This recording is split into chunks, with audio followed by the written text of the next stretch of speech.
இப்பதான் வந்து okay. Okay வந்துட்டு. ஓகே,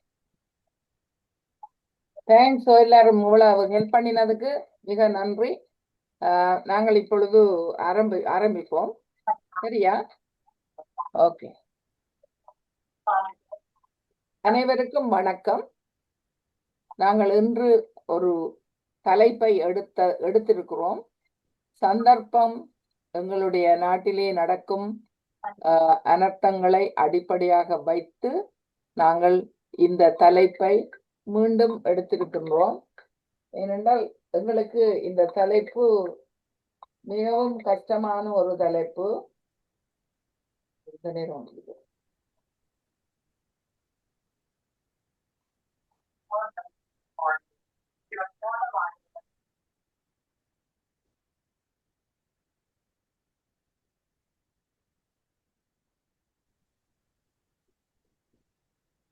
மன்னிக்கவும். நாங்கள் இன்று எடுத்துக்கொண்ட தலைப்பு இந்த மாணவர்கள், பிள்ளைகள், பெற்றோர்கள், இந்த மூன்று விஷயங்களும் எங்களுக்கு ஒரு பெரிய ஒரு பிரச்சனையான, மிகவும் அனர்த்தத்தை விளைவிக்கும் ஒரு தலைப்பாக இன்று மாறி இருக்கின்றது. நான் போன ஞாயிற்றுக்கிழமை ஒரு கூட்டத்துக்கு போயிருந்தேன். அதாவது ஒரு 22 வயது 19 வயது பையன் அவர் இறந்தார். அதாவது பாலத்திலே குதித்து அவர் இறந்தார். இந்த விஷயம் நாங்கள் இரகசியமாக வைத்திருக்கிற விஷயம். ஆனால் அவர்கள் தாங்கள் பரகசியப்படுத்த வேண்டும். இந்த அனர்த்தங்களால் பிள்ளைகள் எல்லாரும் இறக்கிறார்கள், எங்கட பிள்ளை இறந்துட்டது, இது மாதிரி மற்ற பிள்ளைகள் இறக்கக்கூடாது என்று இன்றைக்கு அவர்கள் ஒரு ஃபவுண்டேஷனே, சத்தியன் ஃபவுண்டேஷன் என்ற ஒன்றை ஆரம்பிக்கிறார்கள். ஏனென்றால் அந்த பிள்ளை இறந்தது மாதிரி மற்ற வீண்ட பிள்ளைகள் இறக்கக்கூடாது. நாங்கள் என்ன தவற செய்தோம் இந்த பிள்ளைக்கு, அந்த நாங்க செய்த தவறு மற்றவை விடக்கூடாதுன்றதுக்காண்டி பலரையும் அழைத்து வெவ்வேறு துறைகளில் உள்ளவர்கள், அதாவது இந்த சமூக சேவையாளர்கள் மிக குறைவாகத்தான் வந்தார்கள். ஆனால் அவர்கள் அழைத்தது வந்து ஒரு பொலிட்டிஷியன்ஸை கூட அழைத்திருந்தார்கள். மற்றது கஷ்டம் அந்த துறையிலே அமர்ந்து கஷ்டப்படும் ஒரு பிள்ளை தன்னுடைய பிள்ளைய பற்றி பேசிக்கொண்டிருந்தா. அப்ப இதுல வந்து நாங்கள் ஒரு மனப்பாந்தி சொல்வான ஸ்டிக்மான்னு சொல்லி இந்த பிள்ளைகளை பற்றி கதைக்கிறது எங்களுக்கு கூடாது என்ற ஒரு எண்ணம் எங்கட ஆக்கள் வந்து எல்லாத்தையும் பொத்தி பொத்தி மறைச்சு வச்சு கொண்டு இருக்கிறதால அந்த பிள்ளைகள வாழ்க்கையிலே அனர்த்தங்கள் நிகழக்கூடிய சூழல் ஏற்படுகின்றது என்பதை இங்கு நடக்கும் இப்ப கடந்த ஒரு 2-3 மாதங்களாக நடந்த நிகழ்வுகள் காட்டுகின்றன. இந்த இலங்கையிலே நாங்கள் வாழ்ந்த சூழல் வேறு. நாங்கள் பெற்றோர்களாக இன்று பேர பிள்ளைகளை வைத்துக் கொண்டிருக்கின்றோம், பிள்ளைகளை வைத்துக் கொண்டிருக்கின்றோம். அந்த சூழல் வித்தியாசம். ஆனா இலங்கையில பிள்ளைகள் எங்களுடைய காலத்திலே அல்லது நாங்கள் பிள்ளைகளாயிருக்க வளர்ந்த காலத்திலே இருந்த நிலைமை வேறு. அப்ப இந்த நாட்டிலே இந்த பிள்ளைகள் வளர்கிறார்கள், அவர்கள் வளர்ற சூழல் வேறு.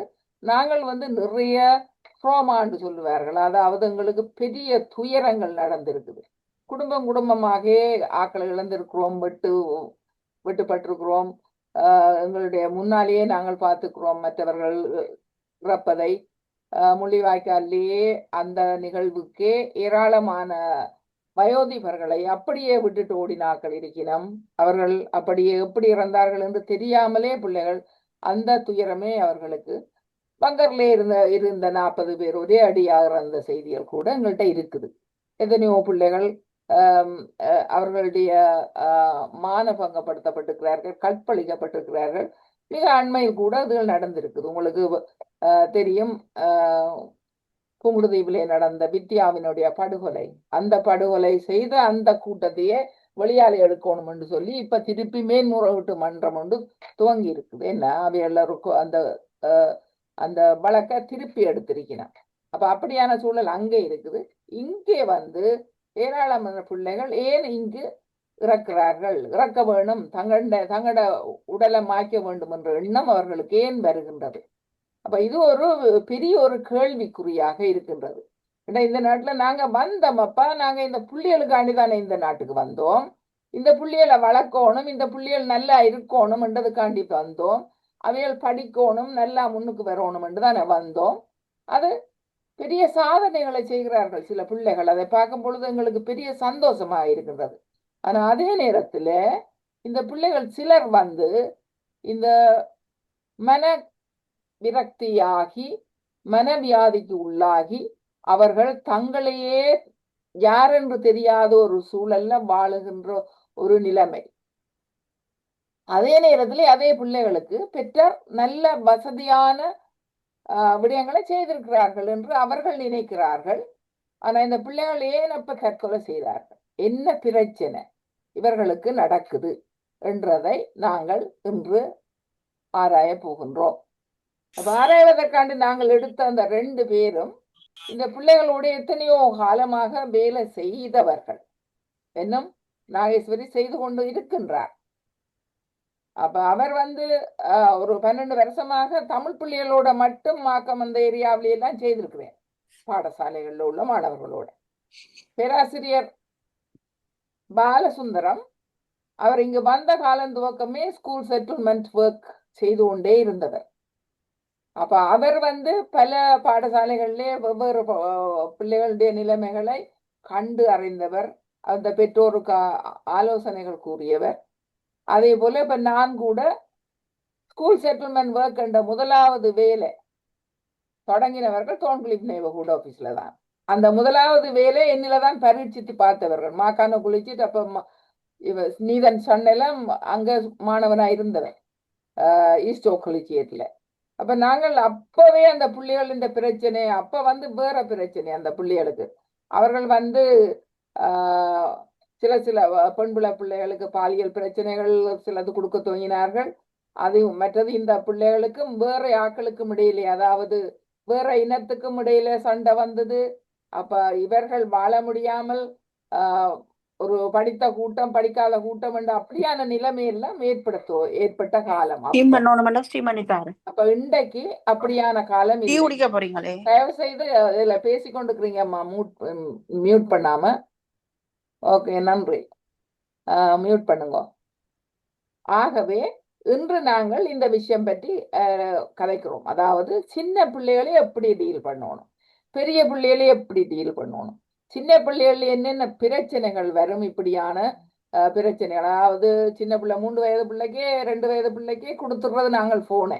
அது பேருந்து அந்த போனை அது கடைசி வரையும் அதுகிட்ட பறிக்க முடியாது. பிறகு 10 வயதுலயே போனை வாங்கி கொடுத்துருவேன் நம்ம சில பேர்த்த. அப்படியான பிரச்சனைகள் எல்லாம் இருக்குது.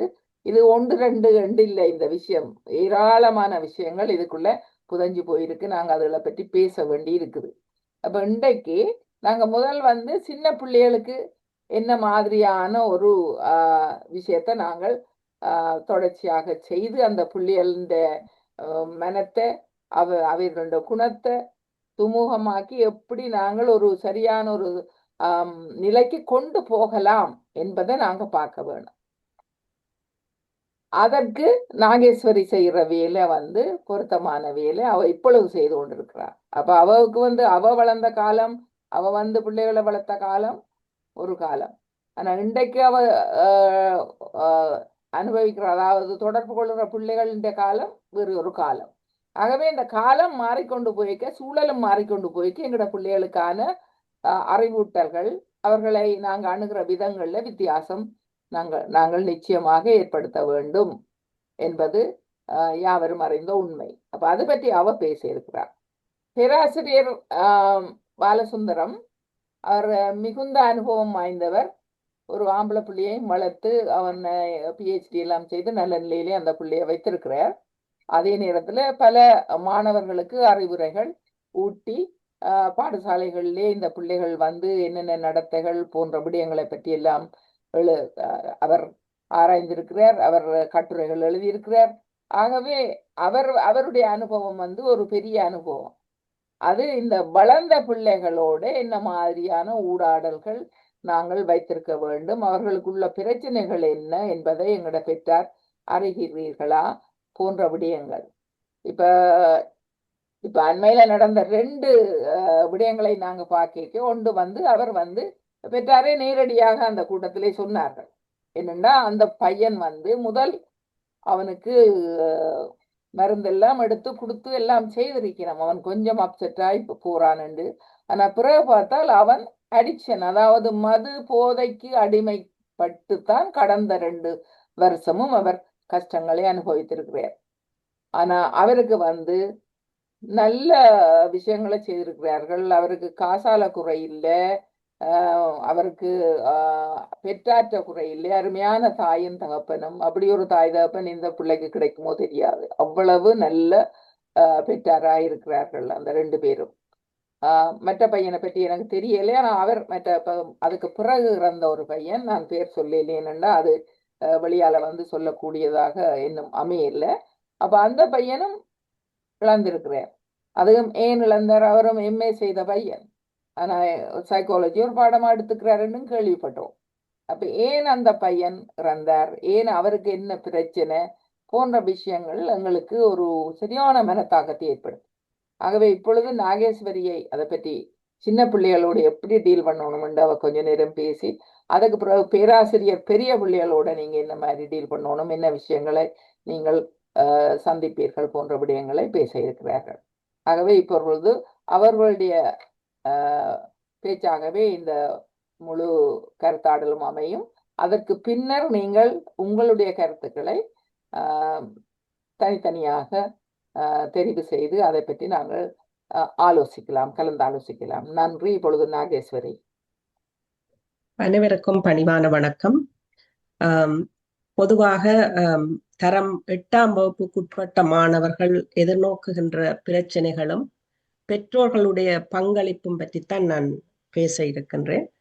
இந்த பாடசாலையிலே கற்கின்ற காலப்பகுதியிலே இந்த மாணவர்கள் எதிர்நோக்குகின்ற சவால்கள் கல்வி சம்பந்தமாக மட்டுமல்லாமல் உளவியல் சம்பந்தமான தாக்கங்களையும் அவர்கள் எதிர்நோக்குகின்றார்கள்.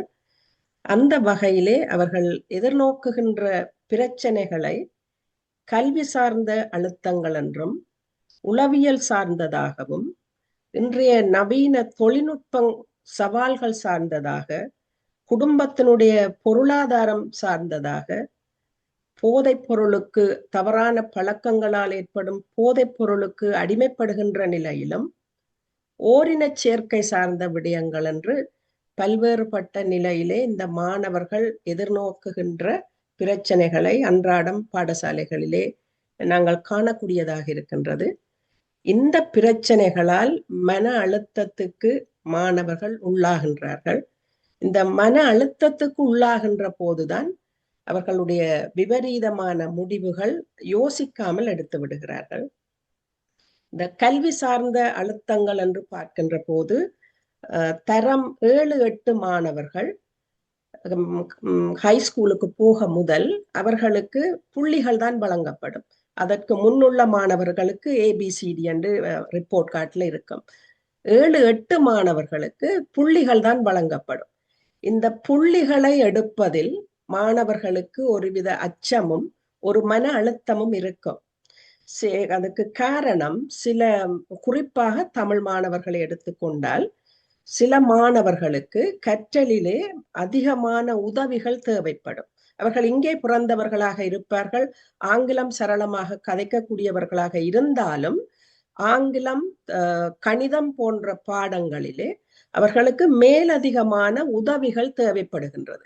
இன்று காலை கூட நான் 2 பாடசாலைகளுக்கு இது சம்பந்தமாகத்தான் சென்று வந்தேன். தமிழ் மாணவர்கள் அப்படி அவர்களுக்கு உதவி தேவைப்படுகின்ற போது அதை விளங்கிக் கொள்ளக்கூடிய நிலையில் பெற்றார்கள் இருப்பது மிக குறைவு.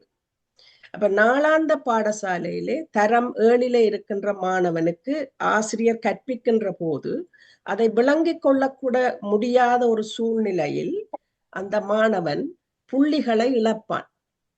புள்ளிகளை இழக்கின்ற போது அந்த ரிப்போர்ட் கார்டை வீட்டை கொண்டு வருகின்ற போது பெற்றோர்கள் எதிர்பார்ப்பது ஏன் மார்க்ஸை குறைய எடுத்திருக்கிறேன்னு சொல்லி. பிள்ளையினுடைய தேவை என்ன என்பதை அந்த பெற்றோர்கள் உணர்வதற்கு தவறிவிடுகிறார்கள். இதனால் அந்த பிள்ளை அந்த வகுப்பு பாடசாலை மாணவர்கள் நண்பர்கள் வட்டத்தில் இருந்து ஒதுக்கப்படுகிறார். ஒதுக்கப்படுகின்ற போது தன்னுடைய நிலையை சொல்ல முடியாத ஒரு நிலையில் அவர் இயல்பாகவே மன அழுத்தத்துக்கு உள்ளாகின்றார். இன்று நடந்த ஒரு சம்பவம், தரம் 2 படிக்கிற மாணவன் இப்பொழுதுதான் தன்னுடைய பேரை எழுத முயற்சிக்கின்றார். வார வருஷம் டீச்சர் சொல்றா, வார வருஷம் நீங்க கிரேட் 3க்கு போக வேணும், EQO இருக்குது, பெரிய பேராகிராஃப் வாசிக்க வேணும், உங்களுடைய மகன் இப்பதான் பேர் எழுதி பார்க்கிறார் என்று சொல்லி சொன்னால் கிரேட் 3க்கு இவர் அதுல அனுமதிக்க முடியாது. அதற்குரிய விசேட வகுப்புகள் இருக்கின்றன என்று சொன்னால் எங்களுடைய பெற்றோர்கள் அதை ஏற்றுக்கொள்வதில்லை. தமிழ் பெற்றோர்களிடையே இருக்கின்ற ஒரு விளக்கமின்மை என்றுதான் இதை சொல்ல வேண்டும். இப்படியான மேலதிக உதவி எடுக்கின்ற மாணவர்கள் வருங்காலத்தில் பல்கலைக்கழகம் போக முடியாது, கல்லூரிக்கு போக முடியாது என்ற ஒரு விளக்கமின்மை எங்களுடைய பெற்றோர்கள் மத்தியில் நிறைவாக இருக்கின்றது. அந்த பிள்ளைக்கு உரிய நேரத்தில் கிடைக்கக்கூடிய உதவிகளை எடுக்காத பட்சத்தில் தரம் 8 வரும் வரைக்கும் அவர்கள் ஃபெயில் பண்ண மாட்டார்கள், அப்படியே கொண்டு போய் விடுவார்கள். உயர்தர வகுப்புக்கு போகின்ற போது அந்த மாணவன் பலராலும் ஒதுக்கப்படுகின்ற போது அவர் தீய பழக்கங்களுக்கு இலகுவாக அடிமைப்படுத்தப்படக்கூடிய ஒரு வாய்ப்பு இருக்கின்றது. அதற்கு பிறகுதான் பெற்றோர்கள் விழித்துக் கொள்வார்கள். அதிலும் சில பெற்றோர்கள் இன்னும் ஒப்புக்கொள்ளாமலும் இருக்கின்றார்கள். இரண்டாவதாக, இந்த எதிர்பார்ப்புகள் மிகவும் மனவருத்தத்தோடு தெரிவிக்க வேண்டியது என்னென்றால், படித்த பெற்றோர்கள், வசதி படைத்த பெற்றோர்கள் தங்களுடைய எதிர்பார்ப்பை பிள்ளைகள் நிறைவேற்றாத போது அவர்கள் அதை ஒப்புக்கொள்ள மறுக்கிறார்கள். நாங்கள் போன் வேண்டி கொடுத்தோம், கம்ப்யூட்டர் வேண்டி கொடுத்தோம், டியூஷனுக்கு விட்டோம், ஏன் இப்படி இருக்கிறாருன்னு சொன்னா பிள்ளையினுடைய உணர்வை உள்வாங்குவதில்லை. பொதுவாக வீட்டிலே எல்லோரும் கலந்துரையாடுவதில்லை. அதுதான் மிக முக்கியமான காரணமாக இருக்கின்றது. பிள்ளையினுடைய தேவை என்ன, அவர் ஏன் இப்படி பின்தங்கி நிற்கின்றார் என்பது. அதைவிட இன்னும் மிக முக்கியமானது, பாடசாலையில் தன்னுடைய பிள்ளை எத்தனாம் வகுப்பு படிக்கிறார் என்றதை தெரியாத பெற்றோர்களும் இருக்கின்றார். கொண்டு போய் கிட்ஸ் அண்ட் ட்ராப்போ பண்ணி போட்டு போய்விடுவார்கள். சில நேரங்களில் தமிழ் வகுப்புக்கு வருகின்ற பெற்றோர்கள் உங்களுடைய பிள்ளை எத்தனாம் வகுப்பு என்று கேட்டால் அவர்களுக்கு அது கூட தெரியாது. இப்படியான ஒரு சூழ்நிலையில் தான் இந்த 8ஆம் வகுப்புக்கு உட்பட்ட மாணவர்களுடைய பெற்றோருக்கும் பிள்ளைக்குமான தொடர்பு இருக்கின்றது. அதை விட எல்லா வகுப்புக்கும் கொண்டு போய் விடுவார்கள். பிள்ளையோட தாய் தகப்பன் கதைப்பதற்குரிய நேரமே இருக்காது. பெற்றோர் ஒரு பக்கம் ஓடுவார்கள், பிள்ளை மற்ற பக்கம் ஓடும். பக்கத்து வீட்டுக்காரரோட வகுப்புகளுக்கு விடுவார்கள். எல்லா வசதியும் இருக்குதுன்ற ஒரு நினைப்பிலே இருக்கிறார்கள் பெற்றோர்கள். என்ன தேவை அந்த பிள்ளைக்கு இருக்கின்றதை அறிந்து கொள்வதற்கு இன்னும் நாங்கள் முயற்சிக்கவில்லை. அதை விட இன்னும் ஒன்று சொல்லலாம். நாங்கள் இன்னும் பல பெற்றோர்கள், என்னையும் இதுக்குள்ளே சேர்த்து கொள்ள வேண்டும், இலங்கையிலே நாங்கள் என்னென்ன உத்தியோகம் பார்க்க வேண்டும், பார்த்தால் பெருமை என்று சொல்லி நினைத்தோமோ அந்த போக்கிலே இங்க உள்ள பிள்ளைகளையும் உட்கொண்டு வருகின்றோம். டாக்டராக வேணும், என்ஜினியராக வேணும், அக்கவுண்டனாக வேணும், லோயராக வேணும்னு சொல்லி. பிள்ளைக்கு எந்த தொழிலிலே ஆர்வம் இருக்கிறதோ அதை நோக்கி படிப்பிக்க வேண்டும் என்ற மனப்பக்குவம் எங்களுடைய பெற்றோர்களுக்கு இல்லை. இதனால் பிள்ளைகள் தங்களுடைய இளமை காலத்தை தொலைத்து விட்டு மன அழுத்தத்துக்கு உள்ளாகின்றார்கள். குடும்பத்தோடு சேர்ந்து கதைப்பது இல்லை. அடுத்தது, சில குடும்பங்களை எடுத்தால் இது உண்மை சம்பவங்கள். பெற்றாருக்கு ஆங்கிலம் தெரியாது, பிள்ளைக்கு தமிழ் தெரியாது. அப்ப பெற்றாருக்கும் பிள்ளைக்கும் இடையிலே 3ஆம் நபர் வந்துதான் அந்த பிள்ளைகளினுடைய பெற்றாருடைய பிரச்சனையை தீர்த்து வைக்க வேண்டி இருக்கின்றது. இப்படிப்பட்ட சூழ்நிலைகளால் பெற்றோர்களுக்கும் பிள்ளைகளுக்கும் இடையிலே மிக நீண்ட இடைவெளி ஏற்படுகிறது. பிள்ளை தன்னுடைய உணர்வுகளை பெற்றாருக்கு சொல்ல முடியாத ஒரு நிலை இருக்கின்றது. அதை ஏற்றுக்கொள்வதற்கு நாங்களும் தயாராக இல்லை. இரண்டாவது, உளவியல் ரீதியான பிரச்சனை என்று பார்க்கின்ற போது இப்படிப்பட்ட பிள்ளைகள் சக மாணவர்களால் கேலி செய்யப்படுகிறார்கள். அவர்களுக்கு வீட்டை சொல்லவும் முடியாது, பள்ளிக்கூடத்திலே அந்த பிரச்சனையை சால்வ் பண்ணவும் முடியாமல் அவர்கள் மன ரீதியாக, உளவியல் ரீதியாக பாதிக்கப்படுகிறார்கள். இப்படியான ஒரு சூழ்நிலையில் நண்பர்களுடைய வற்புறுத்தல்களால் அவர்கள் தேவையற்ற பழக்க வழக்கங்களுக்கு ஆட்படுத்தப்படுகிறார்கள். தங்களுடைய தனிமையை இப்படியான ஒரு நிலையில் அவர்கள் உபயோகிக்கின்றார்கள். அதற்கு குடும்ப சூழ்நிலையும் ஒரு காரணம், பெற்றோர்கள் விளங்கிக் கொள்ள முடியாத ஒரு சூழ்நிலையும் காரணமாக இருக்கின்றது.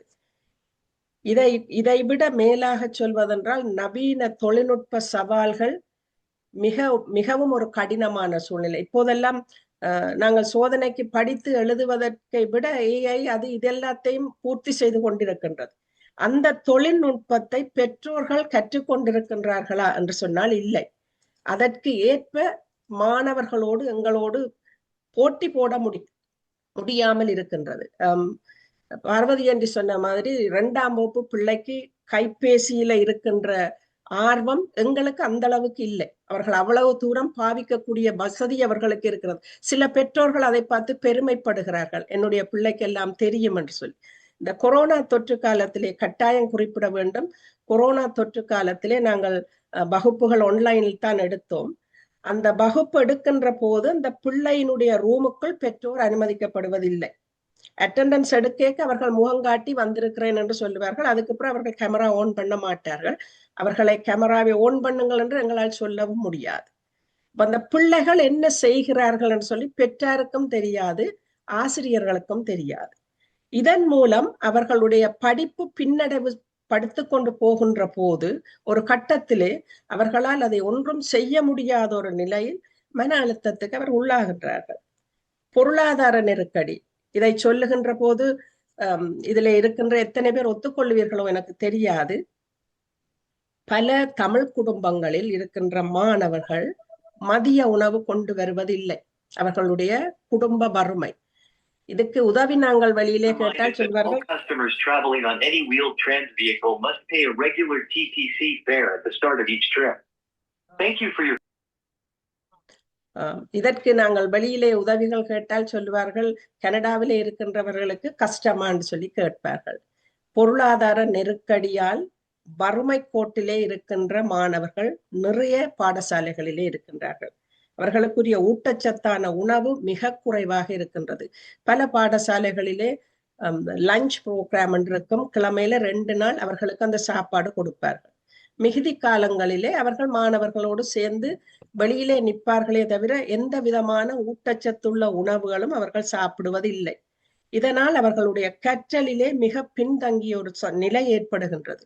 காரணம், தந்தை வேலைக்கு போகக்கூடியதாக இருக்கும், தாயால் போக முடியாமல் இருக்கும். ஏனென்றால் அங்கே குறைபாடுள்ள ஒரு பிள்ளை இருக்கின்ற போது அந்த தாயால் வேலைக்கு போக முடியாது.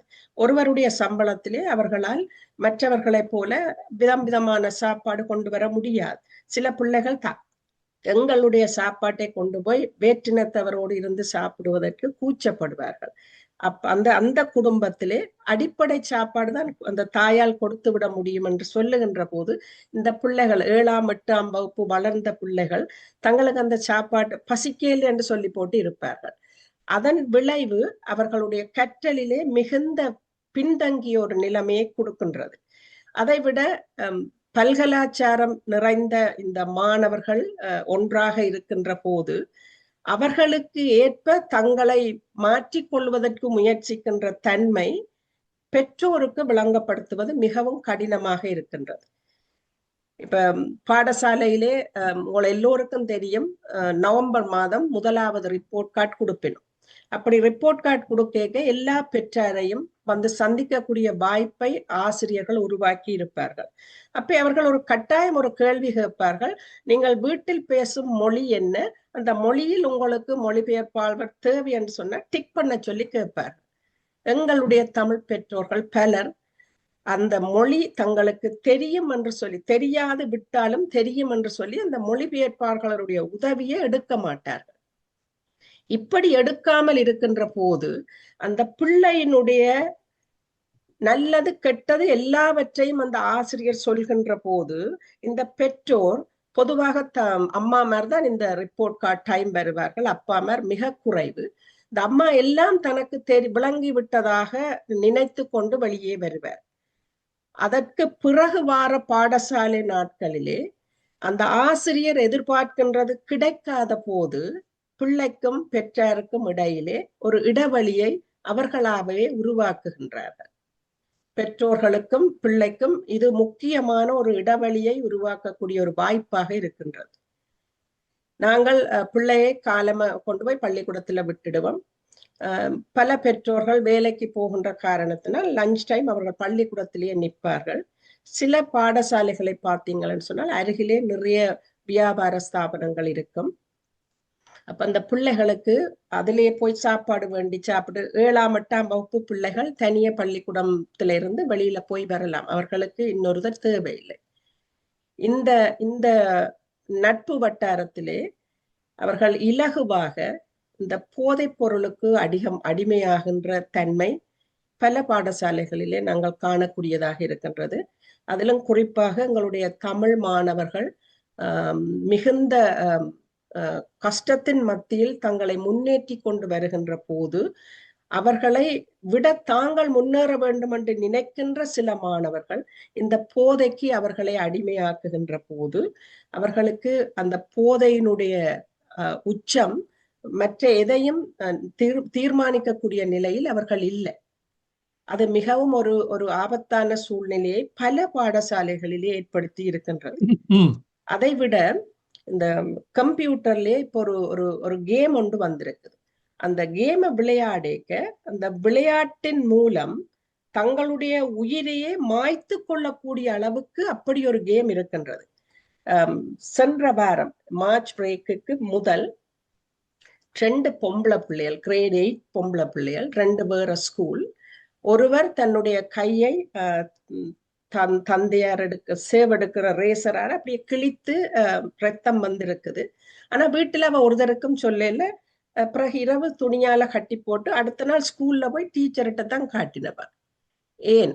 அந்த கேமினுடைய உச்சம் தன்னை மாய்த்து கொள்ளக்கூடிய அளவுக்கு அதுக்கு உள்வாங்கப்பட்டிருக்கின்றார். அப்ப அந்த டீச்சர் சொன்னா, இனிமேல் வாஷ்ரூமுக்குள்ள இப்படியான பொருட்களை வைக்காதீங்க. அந்த பிள்ளை படுத்திருந்து கொண்டு எங்க அந்த தகப்பனுடைய அந்த பிளேட் இருக்குன்னு சொல்லி செக் பண்ணி கொண்டு திருப்பி எடுத்து அடுத்த கை வெட்டப்பட்டிருக்குது. தன்னை மாய்த்து கொள்ளக்கூடிய வகையிலே இந்த கேமை விளையாடி கொண்டு இருக்கிறார்கள். எங்களுடைய பெற்றோர்கள் வேலையால வந்த களைப்பு, சமைக்க வேணும், பல சோழிகள் இருக்கும், பிள்ளை படிக்குது தானே என்று சொல்லி நம்பிக்கொண்டிருக்கிறதனுடைய விளைவு இப்படி வந்து முடிகிறது. பெற்றோர் தயவு செய்து பிள்ளைகளோடு நட்பாக நாங்க பழக வேணும். முதல் அவர்களுக்கு என்ன தேவை இருக்கின்றது என்ற எல்லாம் வேண்டி கொடுத்து விட்டான் வசதியாக இருக்கிறது என்று ஒரு நாளும் நினைக்க கூடாது. பிள்ளைகளோடு இறங்கி நீங்கள் பழக வேணும். பாடசாலையில இன்றைக்கு என்ன நடந்தது, யாரோட கதைச்ச, நீங்க என்ன முழு விவரங்களையும் நீங்கள் கேட்டறிய வேண்டும்.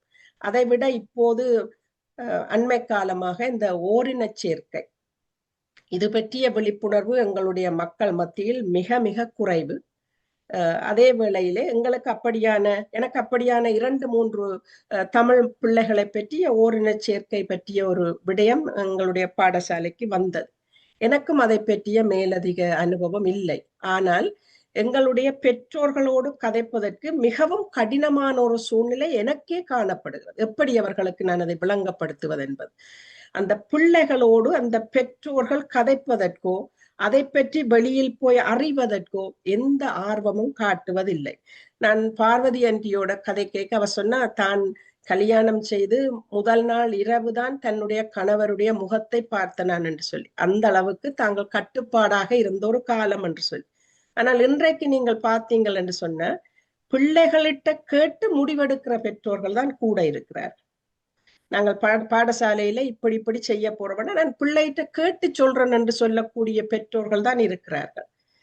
தங்களுடைய கஷ்டங்களை காட்டாமல் பிள்ளைகளை சொகுசாக வளர்ப்பதன் மூலம் அவர்களோடு கதைக்காமல் உறவு கொள்ளாமல் கேட்டதை வாங்கி கொடுத்து விட்டால் போதும் என்று நினைக்கின்ற ஒரு சூழ்நிலையில் தான் இப்படியான நிலைகளில் தான் எல்லாம் வருகிறது. அதைவிட இன்னும் முக்கியமாக சொல்ல போனால் இந்த பெற்றோர்களுக்கு ஒரு மிக முக்கியமான ஒரு வேண்டுகோள், பாடசாலையிலே உங்களுக்கு சகல உரிமைகளும் இருக்கின்றன. பாடசாலை தொடங்கியவுடன் குறைந்தது இந்த சின்ன பிள்ளைகள் என்றபடியாத்தான் இதை நான் உங்களிடம் முன்வைக்கின்றேன். கிழமையில் ஒரு நாளாவது பாடசாலையில் போல் உங்களால் முடிந்த வாலண்டியர் ஒர்க் செய்யுங்க. ஸ்கூல் கவுன்சில் மீட்டிங்ல போய் அட்டென்ட் பண்ணுங்க. ஃபீல்ட் ட்ரிப் போக உங்களால போக முடியுமெண்டா போங்க. அப்படி போகின்ற போதுதான் பிள்ளைகளிடம் என்ன எதிர்பார்ப்பு இருக்கிறது, நாங்கள் அதை எப்படி செய்ய வேணும், பாடசாலை மட்டத்திலே என்ன எதிர்பார்க்கிறார்கள் என்ற முழு விவரங்களையும் உங்களால் கற்றுக்கொள்ள முடியும். எனக்கும் 2 பிள்ளைகள் இருக்கின்றார்கள். நான் அவர்கள் பல்கலைக்கழகம் உயர்கல்வி படிக்க போகும் வரைக்கும் வாலண்டியர் பண்ணினேன். கிட்டத்தட்ட 14 வருஷமாக போனேன். அதுல ஏற்பட்ட அனுபவம் தான் இந்த வேலை எனக்கு உதவி செய்தது. ஒவ்வொரு நாளும் போவேன். எப்படி கற்றுக் கொடுக்கிறார்கள், எங்களிடம் என்னத்தை எதிர்பார்க்கிறார்கள், நாங்கள் எப்படி நடந்து அங்கதான் நின்றுட்டுதான் எல்லாரும் கரையில 14 பேர் திரும்ப இணையில. the meeting is Meeting started, please. ஆமாம். ஆனபடியா என்னுடைய தாழ்மையான வேண்டுகோள் என்னன்னு சொல்லி சொன்னால், பிள்ளைகளுக்கு வசதி வாய்ப்பை கொடுத்து விட்டோம் என்று சொல்லி நாங்க நினைக்க கூடாது. பிள்ளைகளுக்கு என்ன தேவை இருக்குன்ற அவர்களுடைய உணர்வை நாங்கள் உணர்ந்து கொள்ள வேணும். இது ஹைஸ்கூல் பிள்ளைகளை பற்றி நான் கதைக்க இல்லை, சின்ன பிள்ளைகள் என்று சொல்லியிருக்க பெற்றார் நிச்சயம். பாலசுந்தரம் அவர் பேராசிரியர் இலங்கையிலே அண்ணாமலை பல்கலைக்கழகத்துல, பிறகு கனடாவிலே அண்ணாமலை பல்கலைக்கழகத்துல, பிறகு இங்க வந்து பல நிறுவனங்கள் எல்லாம் வேலை செய்கிறார். தமிழ் தொல்லாப்பிய மன்றத்தை இயக்கினது, மற்றது நிறுவினது, மற்றது இது எழுத்தாளர் சங்கம் போன்ற பல பல விஷயங்களை அவர் செய்து கொண்டிருக்கிறார். அது ஒன்று ரெண்டு இல்லை. ஆனா இந்த மாணவர் பற்றிய அல்லது பிள்ளைகள் பற்றிய விடயங்களிலே அவர் நீண்ட காலமாக சேவையாற்றி வந்தபடியா அவருக்கு நிறைய அனுபவம் இருக்கு. இப்ப நாங்கள் அவரை இந்த முதிர்ந்த மாணவர்களை பற்றிய விடயங்களை கலந்துரையாட நாங்கள் அழைத்திருக்கின்றோம். ஏனென்றால் எளிய மாணவர்களை பற்றி நாகேஸ்வரி பேசி கொண்டிருந்தா பாடசாலை அனுபவம் அவருக்கு இருக்குது. பல பாடசாலைகள் தமிழ் பிள்ளைகளோட வேலை செய்தா. அதே போல பேராசிரியரும் இளைய மாணவர்களோட வேலை செய்தவர். ஆனா நாங்கள் அந்த ரெண்டு பேரையும் பிரித்து அவரை கொஞ்சம் முது மாணவர்களுக்குள்ள பிரச்சனைகளை பற்றி அவர் பேசும்படி நாங்கள் கேட்டிருக்கிறோம். அதனை ஏனென்றால் இன்றைக்கு முது மாணவர்கள் தான் நிறைய பேர் இந்த தற்கொலைகள் போன்ற விடயங்களிலே நாட்டம் செலுத்துகிறார்கள். பெற்றாருக்கு ஏன் இவர்கள் தற்கொலை செய்கிறார்கள் என்ற விஷயமே தெரியாம இருக்குது. அவர்களுக்கு ஒரே ஷொக்கா இருக்கு. ஏன் இந்த பிள்ளைக்கு நாங்க என்ன செய்தோம், நாங்க என்ன பிள்ளை விட்டோம், எல்லாமே கொடுக்குறோம் என்ற இதுதான் எல்லா பெற்றார்கிட்டையும் இருக்கிற ஒரு இது. நன்றி பேராசிரியர். நன்றி பார்வதி. பார்வதியும் நானும் 1998 இந்த சமூகத்தில் பாடசாலையிலும் சரி, பாடசாலைக்கு வெளியிலும் சரி, இந்த பிள்ளைகளோடும் பெற்றோரோடும் உறவாடி அவருடைய பிரச்சனையில் ஈடுபட்டு வந்த நாங்கள். அந்த வகையிலே இன்று மீண்டும் பார்வதியோடு சேர்ந்து இந்த விடயம் பற்றி கதைப்பதற்கு என்னை அழைத்ததற்கு மிக்க மகிழ்ச்சியும் நன்றியும் பார்வதி. இப்போ எனக்கு தரப்பட்ட தலைப்பு வந்து 2ஆம் நிலை பாடசாலை மாணவர்களும் பல்கலைக்கழக மாணவர்களும், உயர்நிலை 2ஆம் நிலை பாடசாலையும் பல்கலைக்கழக மாணவர்கள். ஏனென்றால் நமக்கு தெரியும் பல்கலைக்கழக மாணவர்களையும் பல்வேறு சிக்கல்கள் இப்போ எதிர்நோக்கி கொண்டு இருக்கிறோம். நாங்கள் அந்த தலைப்பிலே நான் பேசலாம்னு நினைக்கிறேன். இந்த நூல் பற்றி பெற்றோர் கட்டாயம் அறிந்திருப்பார்கள். தெரியுதா பார்வதி? ஆமாம், தெரியுது. ஓகே, அதாவது தெரியவில்லை. பிள்ளைகளின் கல்வி வளர்ச்சியில் பெற்றோரின் பங்களிப்பு ஒரு சிறந்த ஒரு நூலை நான் எழுதினேன். இந்த பிரச்சனை பற்றி தான் எழுதினேன். அது அருமையான நூல். 2000 நூல் அடிச்சுன்னா என்கிட்ட இப்போ 2 பிரதியாக இருக்குது. எனவே அந்த 1998 பிரதிகள் போயும் தொடர்ந்து பிரச்சனை நடக்குது என்றால் பெற்றோர்கள் சமூகம் சொல்றதையோ சமூகத்தில் வெளியிடப்படுகின்ற பிரசுரங்களையோ கேட்பதில்லை, பார்ப்பதில்லை, செவி மடுப்பதே இல்லை. காரணம், அவர்களுக்கு எல்லோருக்கும் இந்த ஒரு தன்னம்பிக்கை, நாங்களே மற்றவர்களுடைய அறிவுரையை பின்பற்றவுடன் கேட்கணும் என்ற ஒரு போக்கு பெற்றோரிடம் இருக்கிறது. அது நீங்கள் இந்த துறையில் ஈடுபட்டவர்களுக்கு தெரியும்.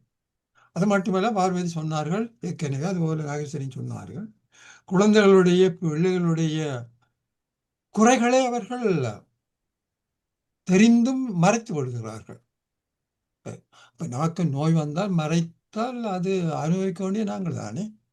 அந்த நோயை மறக்க, அது ஒரு நோய். அது பிள்ளைகளுக்கு வருகின்ற அந்த குறைபாடுகள் நோய், ஒரு வகைப்பட்ட நோய். அந்த நோயை உரிய மருத்துவரிடம் கொண்டு போகத்தான் போடும். மருத்துவரிடம் கொண்டு போகாத காரணத்தினால தான் இத்தகைய பிரச்சனைகள், தற்கொலை, போதை வஸ்து பொருள்கள், துப்பாக்கி கலாச்சாரம் எல்லாத்துக்கூட அவர்கள் ஈடுபடுகிறார்கள். பாருங்கள், நான் 2000 ஆண்டில் இருந்து உயர்தர பாடசாலை தான் மாணவ ஆலோசகராக இருந்தேன்.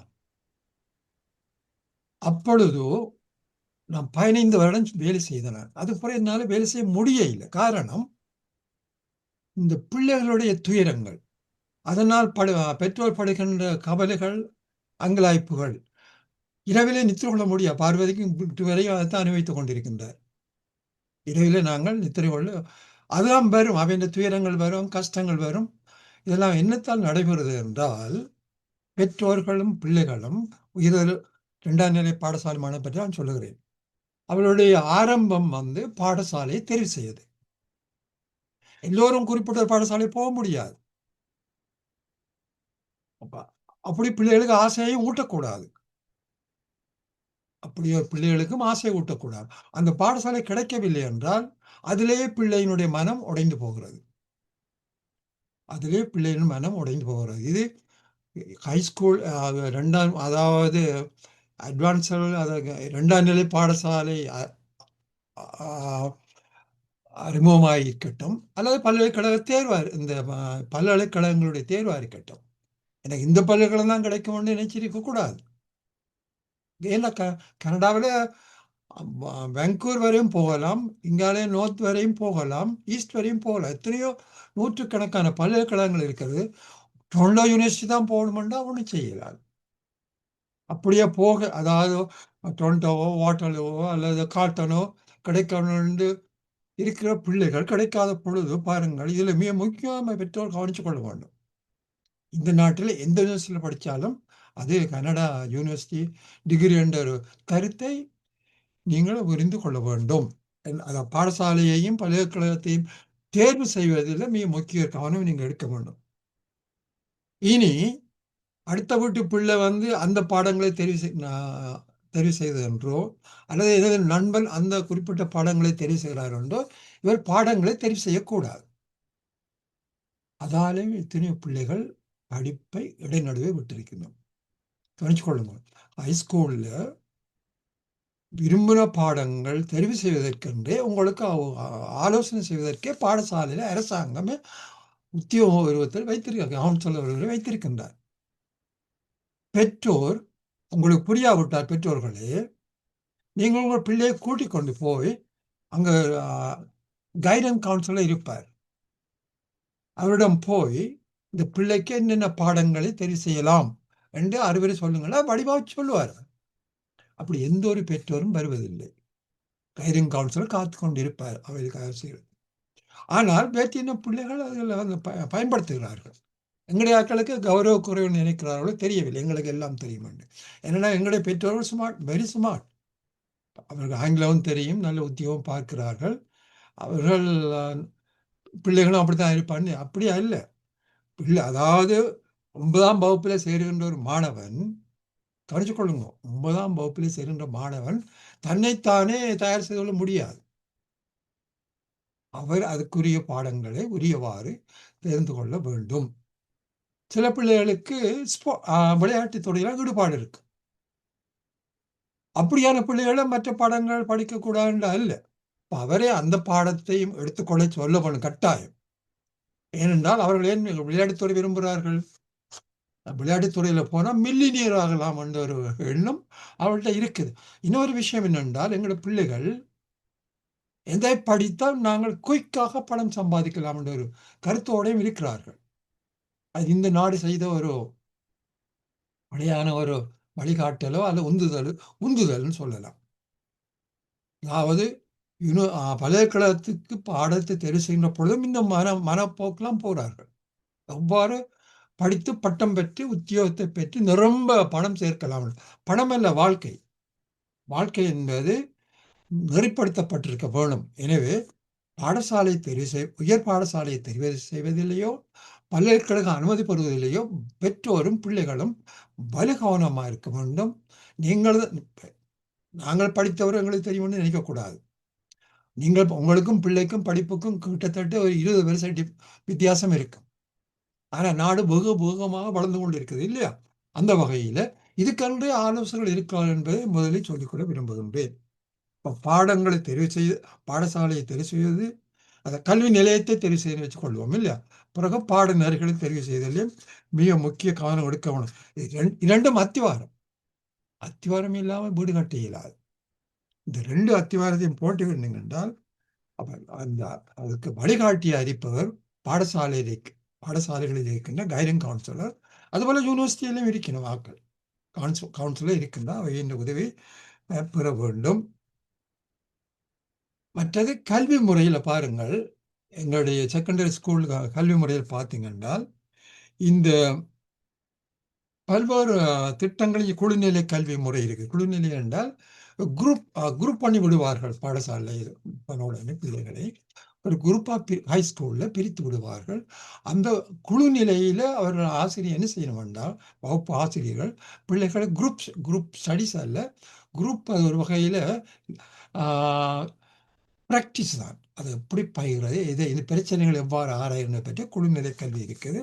அதுலேயும் பார்ட்டிசிபேஷன் மிக முக்கியம், பங்கு வருதல் மிக முக்கியமானது. அது எங்களோட பிள்ளைகளுக்கு யார் சொல்லுவார்கள் அதை பற்றி பெற்றோருக்கு தெரியாது. அது தெரிந்தவர் கைடன்ஸ் கவுன்சிலர் தான், ஆசிரியர். 2 பேரும் தான் ஹைஸ்கூலில் படிக்கிற பிள்ளைகளுக்கு மாதா பிதாண்டா நான் சொல்லுவேன். ஹைஸ்கூலில் படிக்கிற பிள்ளைகளுக்கு கைடன்ஸ் கவுன்சிலரும் உங்களோட பாடம் எடுக்கின்ற பிரின்சிபல் அல்ல. பிரின்சிபல் உங்களோட டிசிப்ளினை மட்டும் தான் பார்ப்பார்.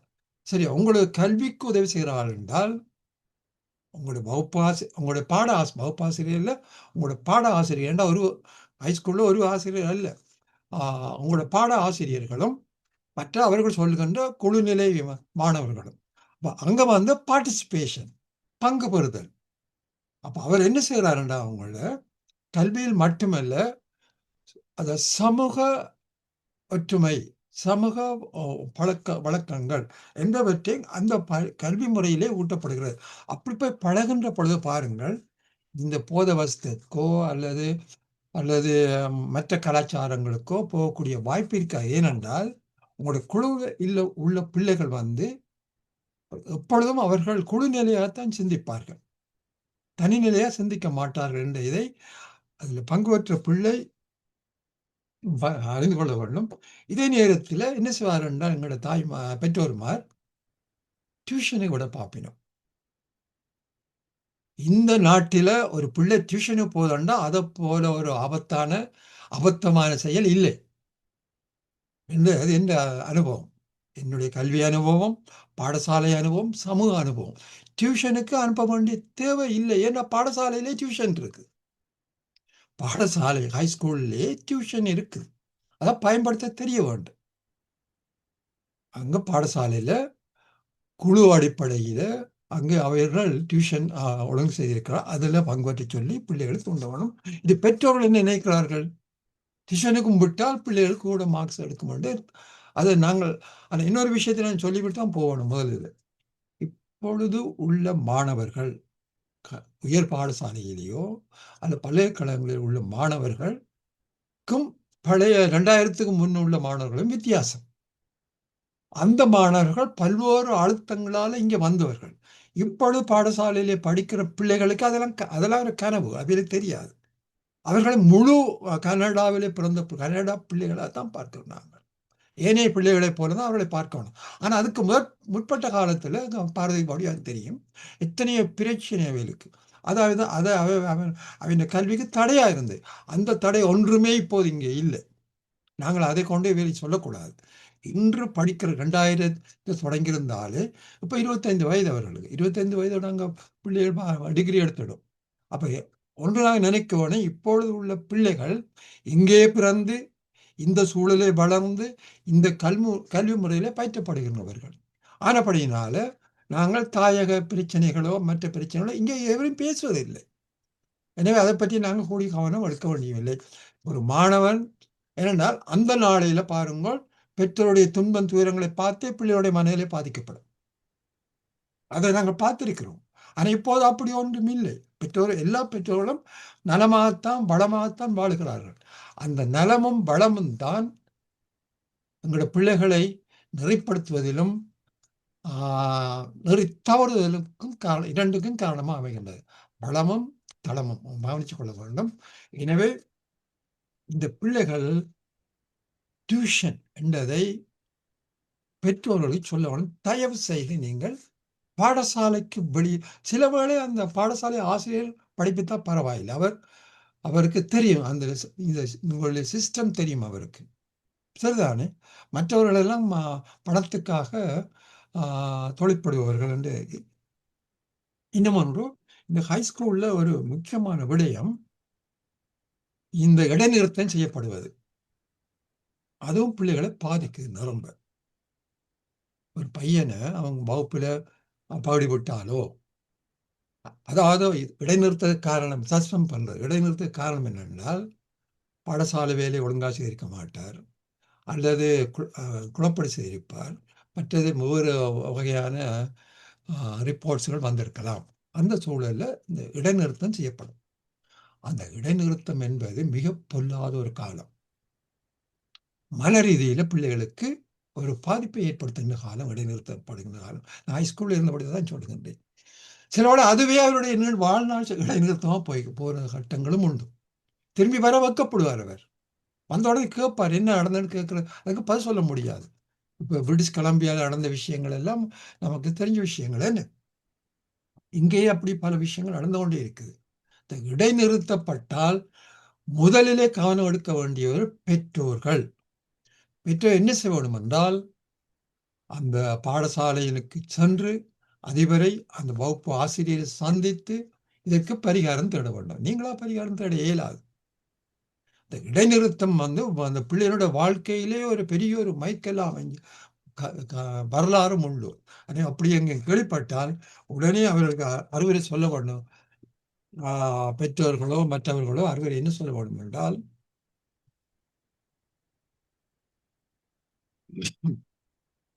இந்த 2 வளங்களையும் பயன்படுத்தி சொல்ல வேண்டும். இந்த இடைநிறுத்தம் மிக முக்கியமான ஒன்று. அடுத்ததாக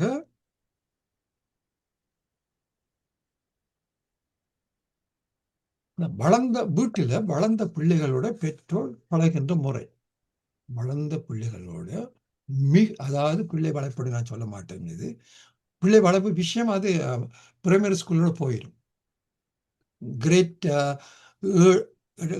கிரேட் 6க்கு தான் பிள்ளை வளர்ப்பு முறை இருக்கும். 7, 8 நீங்கள் திருத்துற கஷ்டம். திருத்தினால் 5 வளையதான் வளையும், அது பிற வளையாது. அப்போ இங்கே என்ன நடக்கு என்றால், பிள்ளைகளோட எவ்வாறு முக்கியமாக வளர்ந்த பிள்ளைகளோட வளர்ந்த பிள்ளைகளோட எவ்வாறு பழக வேண்டும் என்பது. இந்த உங்களுக்கு தெரியும், கனடாவில் செக்ஸ் எஜுகேஷன் கொண்டு வந்தார்கள். இப்போதான் இருக்குதா பார்வதி? இருக்குது நிறைய. அந்த செக்ஸ் எஜுகேஷன் பற்றி கொண்டு வந்த பொழுது எல்லோரும் எதிர்ப்பும் 2 வகையான இதுவும் இருந்தாலும் பெற்றோரும் பிள்ளைகளும் அதை பற்றி கதைக்க இயலாது. ஆனால் ஒரு தாய் பெண் பிள்ளையாக இருந்தால், பெண் மாணவராக இருந்தால், தாய் கட்டாயம் அந்த பிள்ளையோட பல விஷயங்கள் கதைக்க வேணும். பல விஷயங்கள், அதாவது அந்த பெற்றோர்மாருக்கு புரியும் பல விஷயங்களை கதைத்து மற்றது பெற்றோர் ஒரு பெண் பிள்ளை ஹைஸ்கூலுக்கு போதென்றால், மாணவி ஹைஸ்கூலுக்கு போதென்றால், அந்த தாயானவள் அந்த பிள்ளையிலேயே கண்ணும் கருத்துமாக இருக்கணும். யார் எங்கே போகிறா, எங்கே பழகிறா, எங்கே இருந்து டெலிஃபோன் வருகிறது, யாரோட பேசுகிறா, கதவை பூட்டிக்கொண்டு இரவில் படிக்கிறாவா என்பதெல்லாம் பார்க்க வேண்டும். மன்னிக்கோடு நான் சொல்வதற்கு, கதவை பூட்டி கொண்டு படிக்க வேண்டிய அவசியம் இல்லை. கதவை சும்மா சாத்தியோடு படிக்கலாம். கதவை பூட்டுற நோக்கம் என்ன? வீட்டில் கதைக்கிற டிஸ்டர்பன்ஸ் தங்களுக்கு வரக்கூடாதுன்னு தான் போட்டுறது. வெளியில் உள்ளுக்க கதைக்கிற விஷயம் வெளியில் போகக்கூடிய வாய்ப்பு இல்லை. எனவே தயவு செய்து பெற்றோர்களே, உங்களுடைய பிள்ளை ஆணாக இருந்தாலும் வளர்ந்த பிள்ளையை பற்றி நான் பேசிக் கொண்டிருக்கிறேன். வளர்ந்த பிள்ளை, அது பல்கலைக்கழகமானவர் இருந்தாலும் சரி, பூட்டிக் கொண்டிருந்தால் தினமும் பூட்டிக் கொண்டிருந்தால் ஒன்று. இரண்டாவது, குறிப்பிட்ட நேரத்துக்கு பின்னரும் ஒரு 11 மணி 12 மணி பின்னரும் அவர்கள் பூட்டி படித்து கொண்டிருந்தால் கட்டாயம் நீங்கள் செய்ய வேண்டியது, பிள்ளை மகளே, பெண்பு பிள்ளையை தான் சொல்லுகின்றேன், மகளே நீ கதவை திறந்து விட்டு படியும், அது காற்றோட்டத்துக்கு நல்ல வசதி. அப்படி சொல்லுவோம், காற்றோட்டம் வரும். நாங்கள்லாம் ரேடியோ இந்த டிவியெல்லாம் பார்க்க இல்லை, நாங்கள்லாம் கதவு நாங்கள் படுத்துக்கிறோம், நீர் கதவை திறந்து விட்டு இருந்து படியுங்கன்னு சொல்லலாம். ஆனால் ஒன்று அவையே அப்போ டெலிஃபோனில் கதைச்சாத்தானே எங்களுக்கு கேட்குந்தான்னு நாங்கள் நினைக்கக்கூடாது. ஏன் அவைகளுக்கு கதை வாய் திறக்காமலே கதைப்பினும். இப்போ வாய் திறக்காமலே கதைப்பினும் என்ன? அப்படித்தான் கதைக்கிறார்கள் 100 விதமான பிள்ளைகள். எல்லோரும் கையில வச்சுக்கொண்டு கதைச்சு கொண்டு இருக்கிறார்கள், பார்த்து கொண்டு இருக்கிறார்கள், கதைத்து கொண்டு இருக்கிறார்கள், பார்த்து கொண்டு இருக்கிறார்கள், பழகி கொண்டிருக்கிறார்கள். 3 விஷயம் சொல்லிட்டு இப்படி பிள்ளை படித்தால் இரவில் பெற்றோருடைய கவனம் இல்லாமல் படித்தால் பிள்ளைகள் இவ்வாறு வழி தவறி போகின்ற சூழல்கள் எத்தனையோ நடந்திருக்கிறது. சரிதானே? அதுவும் மிக முக்கியமானது என்று நான் சொல்லிக்கொள்ள விரும்புகிறேன். வளர்ந்த பிள்ளைகளோட எப்படி பழகிறது, அதாவது படிப்பும் நித்திரையும் தனிமையும். படிப்பு மற்ற காதுக்குள்ள போட்டுக்கொண்டு படிக்க விடாதுங்க பிள்ளைகளை. இந்த நாட்டுல காதுக்குள்ள போட்டுக்கொண்டு படிக்க விடாதுங்க. ஆரோட என்ன கேட்கணும், ஆரோட பேசணும்னு உங்களுக்கு தெரியாது. சரியா? மற்ற அவையில் காலப்போக்கில் காதும் பழுதாயிரும். என்ன காலப்போக்கில் காதும் பழுதாகும், நிச்சயமா பழுதாகும். எனவே பிள்ளைகளை கண்காணித்தல் முக்கியமாக. இது கண்காணிப்பு. அடுத்து பழகுதல். இந்த பழகுதல் என்பது பிள்ளைகளோட அந்யோன்யா பழகணும். ஒரு தாய் என்றால் அந்யோன்யா பழகலாம். சரி, ஒரு சிநேகித முறையில் பழகினாத்தான் அவையில் சில வேளையில் வாய் தவறையும் சில உண்மைகளை சொல்லக்கூடும். அதில் நாங்கள் பிடிச்சிக்கொள்வோம் இல்லையா? எங்களுக்கு தெரியும் பிடிக்கிறது, பெற்றோருக்கு தெரிய வேணும். ஒரு துரும்ப பிடிச்சி இதென்னா துரும்ப வரும். உங்களுக்கு அந்யோன்யமா பழகினாத்தான் பிள்ளைகளிடம் இருக்கின்ற பெரிய திருக்கு கயிற்றினுடைய ஒரு துரும்புனாலும் உங்களுக்கு கிடைக்கும். அந்த துரும்பு கிடைச்சிட்டால் போதும் உங்களுக்கு. அந்த பிள்ளை எங்கே செல்லுகிறது, என்ன பழகிறது, போதை வஸ்துக்கு போதா, காதல் வஸ்துக்கு போதா, அல்லது வேறு பறக்குகளுக்கு போதா, அல்லது துப்பாக்கி கலாச்சாரத்தை பற்றி நான் சொல்ல போறேன். ஒரு பெற்றோர் ஒரு குடும்பத்தை 2 பெற்றோரும் இப்போ ஒரு 4 மாதம் நான் பள்ளிக்கூடத்தை விட்டே கனகாலம், ஒரு 4 மாதத்துக்கு முதங்க ஒரு ஃபங்க்ஷன் நடந்தது. அந்த 2 பெற்றோரையும் எனக்கு நல்லா தெரியும். அந்த பெற்றோர் இடையில ஒரு 10-15 வருஷம் ஆயிட்டு தான் என்னை விட்டு. அந்த பெற்றோர் என்னையே நீண்ட நேரம் பார்த்து கொண்டிருந்துக்கணும். நீண்ட நேரம் என்னையே பார்த்து கொண்டிருக்கணும் 2 பேரும். பட் நானே போனேன், நீங்கள் ஆரம்மான்னு கேட்டேன். அப்புறம் நான் கிட்ட கேட்ட உடனே அம்மா அழுவையை தொடங்குறார். கவனிச்சு கொள்ளுங்க. எனக்கு ஒரு பையன், உங்களுக்கு தெரியும் ஐயா, அந்த பையன் சின்ன பையனை பார்த்துருப்பீங்கள். எனக்கு ஒரு பையன், நான் வயது சொல்லவில்லை, அவன் எங்களுக்கு பள்ளிக்கூடத்து போகிறான், யூனிவர்சிட்டி போகிறான்னு சொல்லி கொண்டிருக்கின்றான். பள்ளிக்கூடத்து நான் மாறி மாறி சொல்லுவேன், நீங்கள் பிடிச்சிக்கொண்டா சரி. பள்ளிக்கூடத்து போகிறான், பள்ளிக்கூடத்துக்கு போகிறான்னு சொல்லி கொண்டிருக்கின்றான். ஆனால் ஐயா அவன் வீட்டுக்கு சில வேளை 12 மணி 2 மணி அப்படித்தான் வருவான். சில வேளை சாப்பிட சொன்னால் சாப்பிட மாட்டான், அப்படியே படுத்துடுவான். திடீரென்று 2000 ரூபா தாங்க அல்லது 1000 ரூபா தாங்கன்னு கேட்கின்றான். நாங்கள் என்னையா செய்கிறது? கவனிச்சு கொள்ளுங்க. ரெண்டு, அந்த தாய்க்கு எனக்கு அனுமதி எடுத்திருக்கிறான், நான் அன்னோன் நம்பர் எடுக்கிறேன் இல்லை. நான் இப்படி அழுது சொல்லுவேன் அந்த அம்மா. அந்த ஆள் பக்கத்தில் அவரும் பாவம் என்ன அழுது கொண்டிருக்கிறான். ஆனால் இப்போ அது காலம் கடந்து போச்சு. அவர் 1 மணி 2 மணிக்கு தான் வந்து சாப்பிடாம படுக்கிறார். சாப்பிட்டு வந்திருப்பார் அவர்.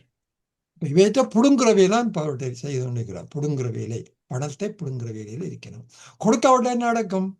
60 சொன்னமாய்த்தான் முடிவுகளுக்கு எடுப்பார்கள். இவர் விரும்பினாலும் கூடுன இந்த பிள்ளையோ அந்த பையனோ விட்டுட்டு வரையலாது.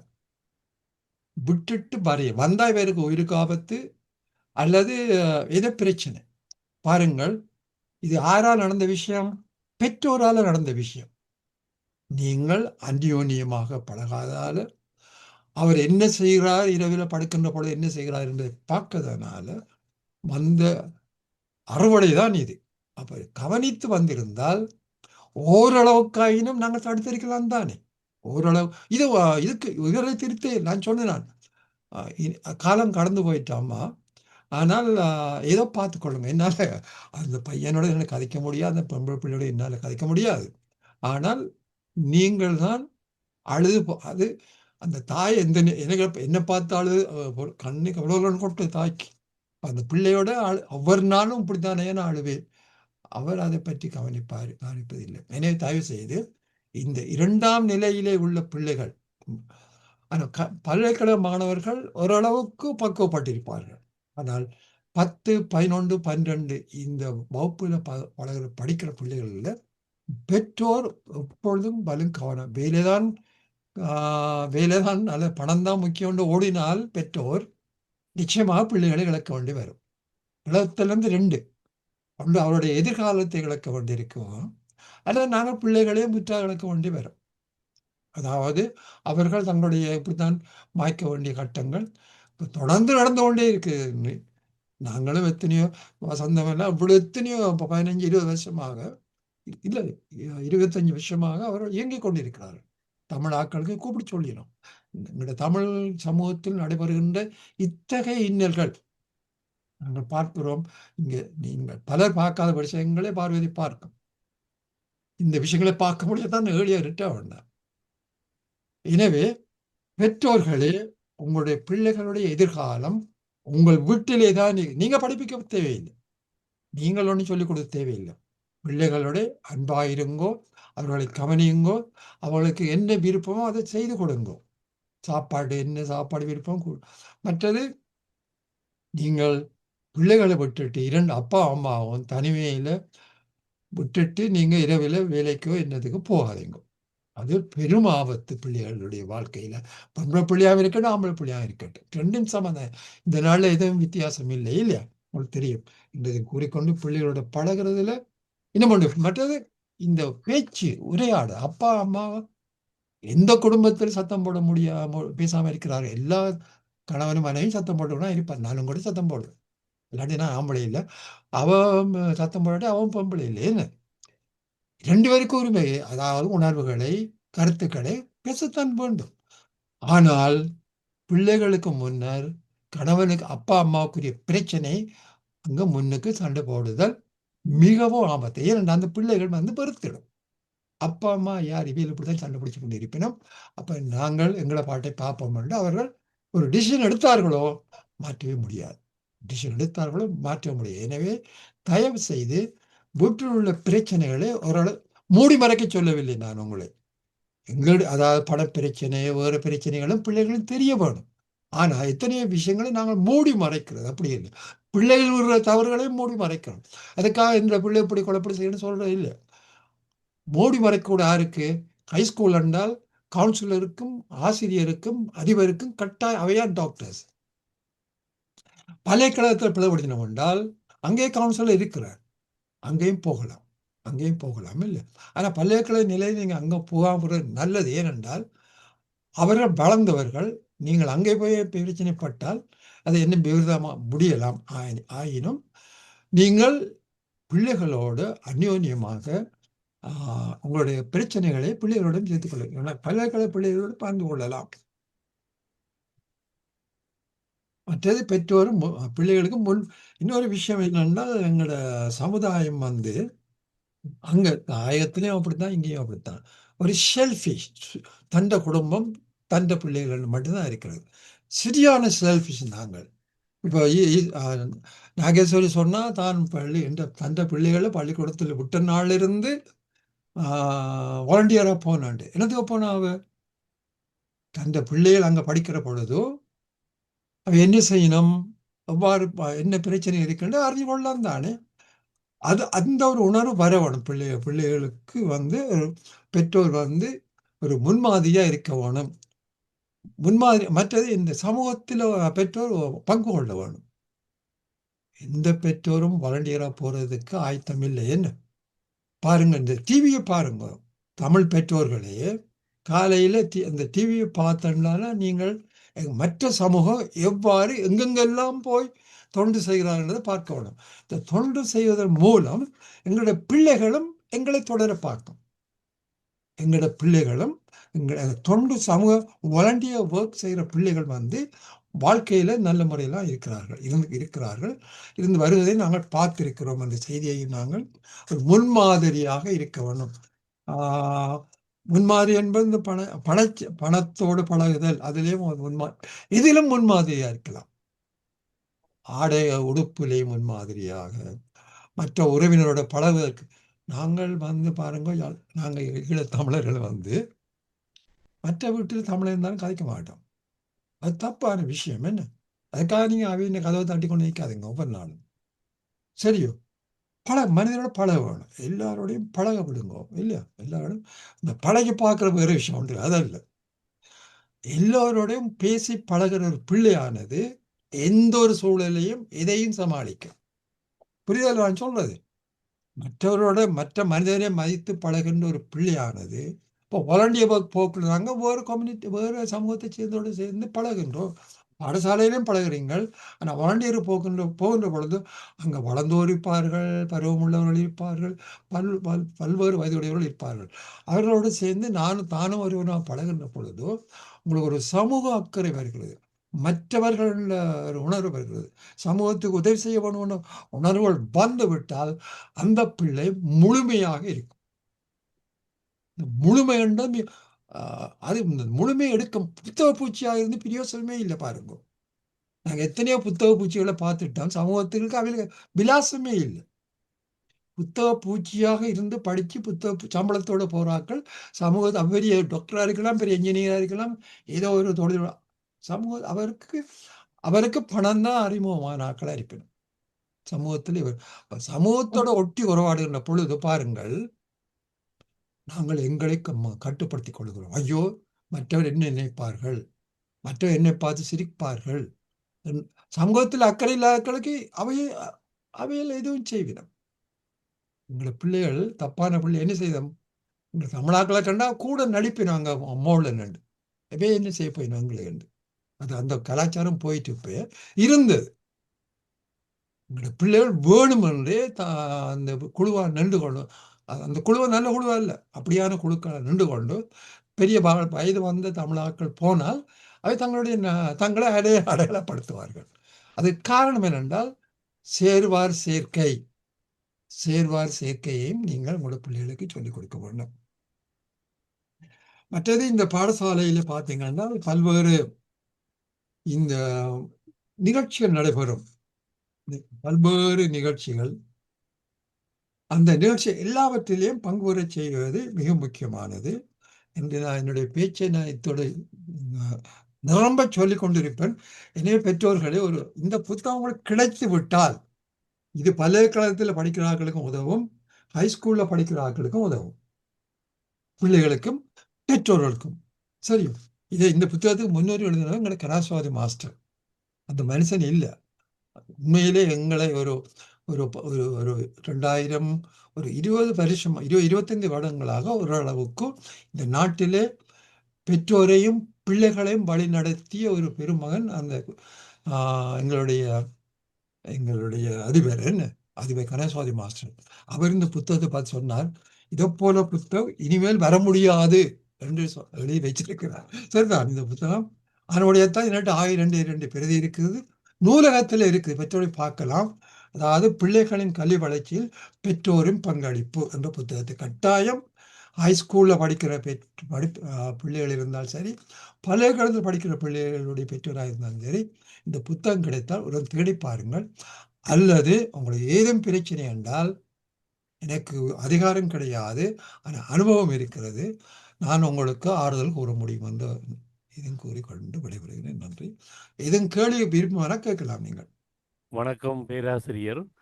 வணக்கம், நன்றி. நான் யாரோ கேட்டிருக்கீங்கன்னா இந்த புத்தகத்தை எங்க எடுக்கலாம்னு சொல்லி சட்ல 2 கேட்டிருக்கீங்க. புத்தகம் தான் இருக்குதாம் பேராசிரியர்கிட்ட. என்கிட்ட இல்லை, புத்தக கடைகளை கேட்க சொல்லுங்க. முருகன் பெரும்பாலும் இருக்காது. ஏன்னா 2008ஆம் ஆண்டு அடித்து 10ஆம் ஆண்டே புத்தகம் என்னெடுக்க தொடங்கினோம். நான் வியாபாரி இல்லை தானே, வியாபாரத்தை புத்தகம் வெளியிடுவதில்லை. ஆனால் திரும்பி போட்டாலும் அவ்வளோ போகும், எனக்கு வியாபாரம் தேவையில்லை. நூலகங்களில் இருக்கும், தேடி பிடிக்கலாம். நீங்கள் நூலகங்களை கேட்டீங்கன்னால் இதை தேடி தருவினும். அருமையான புத்தகம், பெற்றோருக்குரிய கைடன்ஸ் ஆனது. இது இந்த புத்தகத்தை படித்து பிள்ளைகள் இருந்தால் பெற்றோர் படித்தால் பிள்ளைகளை நாடி பார்த்து பிடிக்கலாம். சரியா கிருஷ்ணா? இப்ப பேஸ்புக் இருக்குது, நிறைய வழிகள் இருக்குது. அப்ப பேராசிரியருடைய பிரதி கம்ப்யூட்டர்ல இருந்தால் அதை மக்களுக்கு பிரயோசனப்படுத்தலாம். இப்ப பல வேறு வழிகள்ல இந்த நூல்கள் வெளியாக்களுக்கு போகக்கூடியதா இருக்குதானே? நூலகம்.comல பாருங்க. நான் மறந்துட்டேன். அதில் இருக்குது நூலகம்.comல இருக்கும். அதுல இருக்கும். புத்தகத்தின் பேரை ஒருக்கா சொல்றீங்களா? பிள்ளைகளின் கல்வி வளர்ச்சியில் சரிதானே? பிள்ளைகளின் பெற்றோரின் கல்வி பங்களிப்பு. இந்த பிள்ளைன்றது கிண்டர் கார்டன் முதல் பல்கலை படிப்பு வரை பிள்ளைகளின் கல்வி கல்வி வளர்ச்சியில் வளர்ச்சியில் கல்வி வளர்ச்சியில் பெற்றோரின் பங்களிப்பு. நன்றி பேராசிரியர். நிறைய விஷயங்களை சொல்லி இருக்கின்றீர்கள். ஒவ்வொரு விஷயமும் எடுத்து ஆராயப்பட வேண்டிய விஷயங்கள். இந்த பிள்ளைகள் வந்து பெற்றார் கவனிக்காம, 2 பெற்றோரும் வீட்டுல நிக்காமல், அல்ல பெற்றார் தங்களுடைய அலுவலை பார்த்து கொண்டு படத்தை பார்த்து கொண்டு இருக்கிறத பிள்ளைகளை பற்றி கவனிக்கிறே இல்ல. உள்ள சோப்பப்புறாக்கள், அதாவது இந்தியாவில இருந்து வர்ற படங்கள் எல்லாத்தையும் பார்க்கறது அம்மா மேர், அதை பார்ப்பினம். அப்பா மேரும் போய் ஃப்ரெண்ட்ஸோட கதைச்சு கொண்டு வருவினம். வசதி உள்ளவையல், மற்றவையல் தொடர்ந்து வேலை 2 வேலை 3 வேலை என்று ஓடிக்கொண்டு திரும்பினோம். அப்ப அப்படியான ஒரு நிலையில இருக்கிறபடியால இந்த பிள்ளைகள் வந்து எங்க போகிறார்கள் என்றது தெரியாம போய்விடுறது. இவையால் இந்த இப்படியான பெற்றோர் என்ன நினைக்கிறோம்னா, நாங்க அவைக்கு காசை கொடுத்து, அவைக்கு சாப்பாடை கொடுத்து, அவைக்கு தேவையான கம்ப்யூட்டரை வாங்கி கொடுத்து, வெள்ளனவே நாங்கள் என்ன இது ஐபேடை வாங்கி கொடுத்து விட்டால் இந்த இதெல்லாம் பிள்ளைகள் வந்து சரி நாங்கள் இது பெற்றாராக நாங்க செய்ய வேண்டிய கடமை என்று. ஆனா நிறைய பெற்றோர் நாங்கள் எங்கள்கிட்ட வரையினோம் வசந்தத்துக்கு என்னன்னா, பிரச்சனையான ஆக்கள் வந்து 20 வயதுக்கு மேற்பட்ட ஆக்கள் வரையினோம். அப்ப அவைகள் வந்து என்ன செய்யணும்னா, அந்த பெற்றோர் வந்து ஒரு இயலாத்தன்மையில எங்கள்கிட்ட வரையினோம். ஆனா அவைகள் எங்கள்கிட்ட வந்து அந்த பிள்ளைகளை நாங்கள் மீட்க முடியுமாண்டா முடியாம இருக்குங்களால. ஏன்னா அந்த பிள்ளைகள் வந்து வர மாட்டாங்க, பெற்றார் தான் வருகிறார். அப்ப பிள்ளைகளை வர பண்றதுக்கு இந்த நாட்டுல சட்டம் இடம் கொடுக்காது. அவைகளை நாங்க இழுத்து கொண்டு வந்து கவுன்சிலிங் செய்ய முடியாது. இப்ப மென்டல் ஹெல்த் சொல்லி வீட்டுக்குள்ள இருக்கிற பையனை கூட நாங்கள் இழுத்து கொண்டு போய் டாக்டர்கிட்ட போட முடியாம இருக்கு. அவங்களுக்கு ஆங்கிலம் தெரியும். அப்ப அவங்க மென்டல் ஹெல்த் பிரச்சனையாண்டு ஒரு போலீஸை கூப்பிட்டு செய்யக்கூடிய சில இதுகள் இருக்குது. போலீஸ் கொண்டே அங்க விட்டுவிடும். ஆனா அவங்க கதைச்சு போட்டு அங்கத்தை சட்டம் இருக்குது, அவன் வெளியில வரலாம். ஒரு ஆளுக்கு அடிச்சு துன்புறுத்தி அப்படியான பிரச்சனை உள்ள அதால கொண்டு போய் போட்டிருந்தால் சரி, இல்லாண்டுக்கு அவனை வந்து அவன் கதைச்சு போட்டு இவை சும்மா நான் சத்தம் கம்ப்யூட்டரை தனியாக பார்த்துட்டு இருக்கேன், இவை என்ன கொண்டாந்து இங்கே விட்டுடினே எனக்கு ஒரு பிரச்சனையும் இல்லைன்னா அவன் சொல்லி வெளியிலேயே வரலாம். போலீஸை கூப்பிட்டு கூட கொண்டு போனாலும் வரல, வெளியில வந்துடுவார்கள். அப்ப அப்படியான நிலையில நிறைய பெற்றோர் வந்து எங்கள்கிட்ட ஆதங்கப்படுகிறார்கள். ஆனால் அவர்களுக்கு நாங்கள் உதவ முடியாத ஒரு சூழல் எங்களுக்கு இருக்கிறது பெரிய ஒரு மன கஷ்டத்தை கொடுக்குது. ஏனென்னா அவர்கள் அடிக்ஷன், அதாவது பயங்கரமான போதை வஸ்துக்கு அடிமையாகி போய் இவங்கள்ட்ட வார போதை வஸ்துக்கு அடிமையானவர்கள்ல இளம் பிள்ளைகள் வாரது குறைவு. வரினம் சிலர், ஆனா கூட வாரவியல் எல்லாம் ஒரு நடுத்தர வர்க்கம். அவையல் வந்து அப்ப யோசிச்சு பாருங்க, இந்த பிள்ளைகளுடைய அப்பா அம்மார் அவையல் தான் வரினம். ஏன் வரினம்னா குடிச்சு போட்டு கார் ஓடினம், அதுல பிடிபட்டாக்கெல்லாம் கூட எங்கள்கிட்ட வரினம். ஆனா வசந்தத்தில் ஒரு நல்ல ஒரு விஷயம் நடக்குது. என்னன்னா, நல்ல கவுன்சிலரை வச்சு நாங்க குரூப் கவுன்சிலிங் செய்கிறோம். ஒரு 12 வகுப்பு அவைகளுக்கு நடத்துவோம். அந்த வகுப்பு முடியக்குள்ள பாக்குறோம், ஒரு 8வது வகுப்புலயே அரைவாசி பேரும் தண்ணியை விட்டுடுவீனா. பிறகு பார்த்தா ஒரு 90% ஆக்கள் அதுல திருந்தி இருக்கிறோம். 70% ஆக்களுக்கு மேல அவை முற்றாக விட்டவை என்று சொல்லக்கூடிய ஆக்கள் கூட இருக்கினோம். அதுக்கு பிறகு அவை தங்களை ஒரு சரியான வழிப்படுத்தி போய்கொண்டிருக்கிறத நாங்க பார்க்க எங்களுக்கு உண்மையா சந்தோஷமா இருக்குது. வசந்தம் செய்கிற இந்த சேவை மக்களுக்கு சுவருதுண்டு. ஆனா இந்த இளம் பிள்ளைகளோட பெற்றார் கஷ்டப்படுறத பார்க்கக்குள்ள என்னென்னா, அவைகளுக்கு வந்து பெற்றாருக்கு ஒரு பிரச்சனை வருது. இந்த பிள்ளைகளோட தாங்கள் ஒன்றும் செய்ய முடியாது. ஏன்னா இவன் கேட்டு எல்லாத்தையும் கொடுத்து கொண்டே இருப்பினோம். அந்த புள்ள குடிக்குது, அந்த அம்மா வந்து மடிக்க, நாங்கள் அந்த காலத்துல வந்து மடியில என்ன காசு என்ன கொயின்ஸானே நாங்க அம்மா வேற வச்சிருப்பினோம், அதை அவிட்டு கொடுக்கறது பிள்ளைகள் முட்டாசு கேட்டார். அது மாதிரி இந்த பெற்றார் என்ன செய்யணும்னா, அவ கேட்கிற எல்லாத்தையும் கொடுக்கணும். குடுக்காளுக்கு அடிச்சு உடைக்கிறார் அவர் என்று சொல்லி அவையின் வீட்டுல இருக்கிற ஒரு சாமானும் இருக்க. அப்போ அவைய குடிச்சு இந்த வீட்டுல இருக்கிற சாமான் இவே வீடு விற்க வேண்டிய நிலை வரும். இவைகளையே அடிச்சு ஒரு பெற்றார் பார்த்தா தாங்கள் அங்க இருக்க இயலாத அந்த அளவுக்கு அவன் கஷ்டம் கொடுக்குறான் என்று வேற எங்கேயோ போய் இருக்கினான் அவன் இருக்கட்டும் அந்த வீட்டுல. அப்ப இது தீர்வா? அப்ப இவை அந்த தீர்வை கூட சரியா எடுக்க முடியாது. பொம்பளை பிள்ளைகளெல்லாம் விட்டுட்டு போயினோம். எங்களுடைய சமூகத்துல நாங்கள் சில விஷயங்கள்ல நாறிக்கொண்டிருக்கிறோம்ன்றது ஆக்களுக்கு விளங்குது இல்லை. பொம்பளை பிள்ளைகள் இங்க வேற விஷயங்களை செய்கிறார்கள். இந்த பெற்றார் தனியை விட்டுட்டு போற பொம்பளை பிள்ளைகள்ல சிலர் அங்க அவர்களுக்கு பொழுது போகாது. வீட்டுக்கே இரண்டு சொன்னா அவ என்ன செய்யறா? அவ கம்ப்யூட்டருக்குள்ள போய் அதுகள்ல பாலியல் சம்பந்தமான சில குழுக்களோட அவர்கள் தொடர்பு கொண்டு அவர்கள் சோரம் போகிறார்கள் சில பிள்ளைகள். அப்படியான விஷயங்கள் கூட எங்களோட சமூகத்துல நடக்குது. நாங்கள் இதையெல்லாம் மறைச்சு மறைச்சு வச்சு கொண்டிருந்துதான் இன்றைக்கு நாங்கள் இவ்வளவு பேரை நாங்கள் இழக்கிறோம். இந்த புள்ளிகளை கனடாவில பிறந்து வளர்ந்த புள்ளிகளை நாங்கள் இழக்கிறோம்டா எவ்வளவு 90 எல்லாம் பொம்பளை புள்ளிகள் இங்க வந்ததுகள் கல்யாணம் கட்டி அதுகளின் ஒரு ஏமாற்றம் இங்க அதுகள் கிராஜுவேட்ஸா இங்க 8ஆம் வகுப்பு 9ஆம் வகுப்பு படிச்ச விடியங்களை அனுப்பி விட்டு நம்ம பெற்றார் ஆம்பளை பிள்ளை தப்பட்டுமெண்டு. ஆனா அவங்கள் இந்த புள்ளிகளை விளங்கி கொள்ளாம அந்த புள்ளிகள் அவங்களோட உறவாட முடியாத நிலையில எத்தனையோ புள்ளிகள் இறந்ததுகள். அந்த காலத்திலே நான் அமெரிக்கால இருந்து வரைக்குள்ளேயே நான் சுரோடிந்த பரவலன்னு ஒரு நாட்டிய நாடகம் எழுதி இங்க போடிச்சு நான் அமெரிக்காவில இருந்த காலத்துல கூட. அப்ப இந்த பிள்ளைகள் ஒரு நிலையில இருக்க முடியாத ஒரு சூழல்ல இருந்து இப்ப கோவிட் நடந்த காலத்துல ஒரு 35-40 ஆம்பளை பிள்ளைகள், இளம் பிள்ளைகள் என்று சொல்ல மாட்டேன், ஆக இளம் பிள்ளைகள் இல்ல, ஒரு யூனிவர்சிட்டியால படிச்சு வெளிக்கிட்ட பிள்ளைகளே அதை விட ஒரு கல்யாணம் கட்டின பிள்ளைகளா அவை அந்த காலத்துல அவைகளுக்கு ஒன்றும் செய்ய முடியல. கூட்டம் கூட்டமா அங்க இருந்து கதைச்சு இந்த ட்ரக்ஸ் அடிக்க துவங்கிருந்தாங்க. அந்த ட்ரக்ஸால இறந்த பிள்ளைகள் அந்த காலத்துல கூடிக்கொண்டிருந்தது. அப்பொழுதுதான் நாங்கள் இந்த இந்த சைக்கோ சோசியல் எஜுகேஷன் என்று உளவள துணை இதை நாங்க செய்யணும் என்று சொல்லி சமூகத்துக்கு இதை நாங்க துவங்கினது. அந்த காலத்துல 100 பேருக்கு கூட வந்திருக்கணும் இந்த இது கேட்கறதுக்கு. அப்ப அதாலே ஒரு பிரயோசனம் இருந்தது என்பது எங்களுக்கு உண்மையாக விளங்கி கொண்டு நாங்கள் இருந்தோம். அப்ப பிள்ளைகளுக்கு நடக்கிற பிரச்சனைகள், இன்றைக்கு நடக்கிற பிரச்சனைகள் ஒரு முட்டு மாதிரி, அதாவது பிள்ளைகள் ஒன்றுமே கதைக்க முடியாத ஒரு சூழலுக்குள்ள தள்ளப்படுகிறார்கள், அறைக்குள்ள பூட்டி விடப்படுகிறார்கள். அந்த அறைக்குள்ளே அவைகள் கம்ப்யூட்டரும் அதுவும். அப்ப எப்படி நான் தற்கொலை செய்யறது, என்ற உயிரை நான் வச்சிருக்கேலாயினி என்றது கூட டக்குன்னு கம்ப்யூட்டரை பிடிச்ச உடனே அது சொல்லி கொடுக்குது. எங்க நீ என்ன செய்து என்ன. அப்ப இதெல்லாம் திடீரென்று கிடைக்கிற விஷயங்களாய் இருக்குது. இப்ப இதனாலே நாங்கள் நிறைய பிள்ளைகளே அவையலா பெற்றார் நாங்கள் என்னப்பா குறைவிட்டு நாங்கள் உங்களுக்கு எல்லாம் தானே வாங்கி தந்தோம், அது செய்த எல்லா வீடு இல்லையா வாசல் இல்லையா இல்லாம செய்து நாங்க இன்னும் கஷ்டப்பட்டு தானே இருக்கிறோம் என்றதான் பெற்றாருடைய வாதமா இருக்குது. ஆனா பிள்ளைகள் அவையின் மனத்துக்கு நாங்கள் இதை போட இல்லை.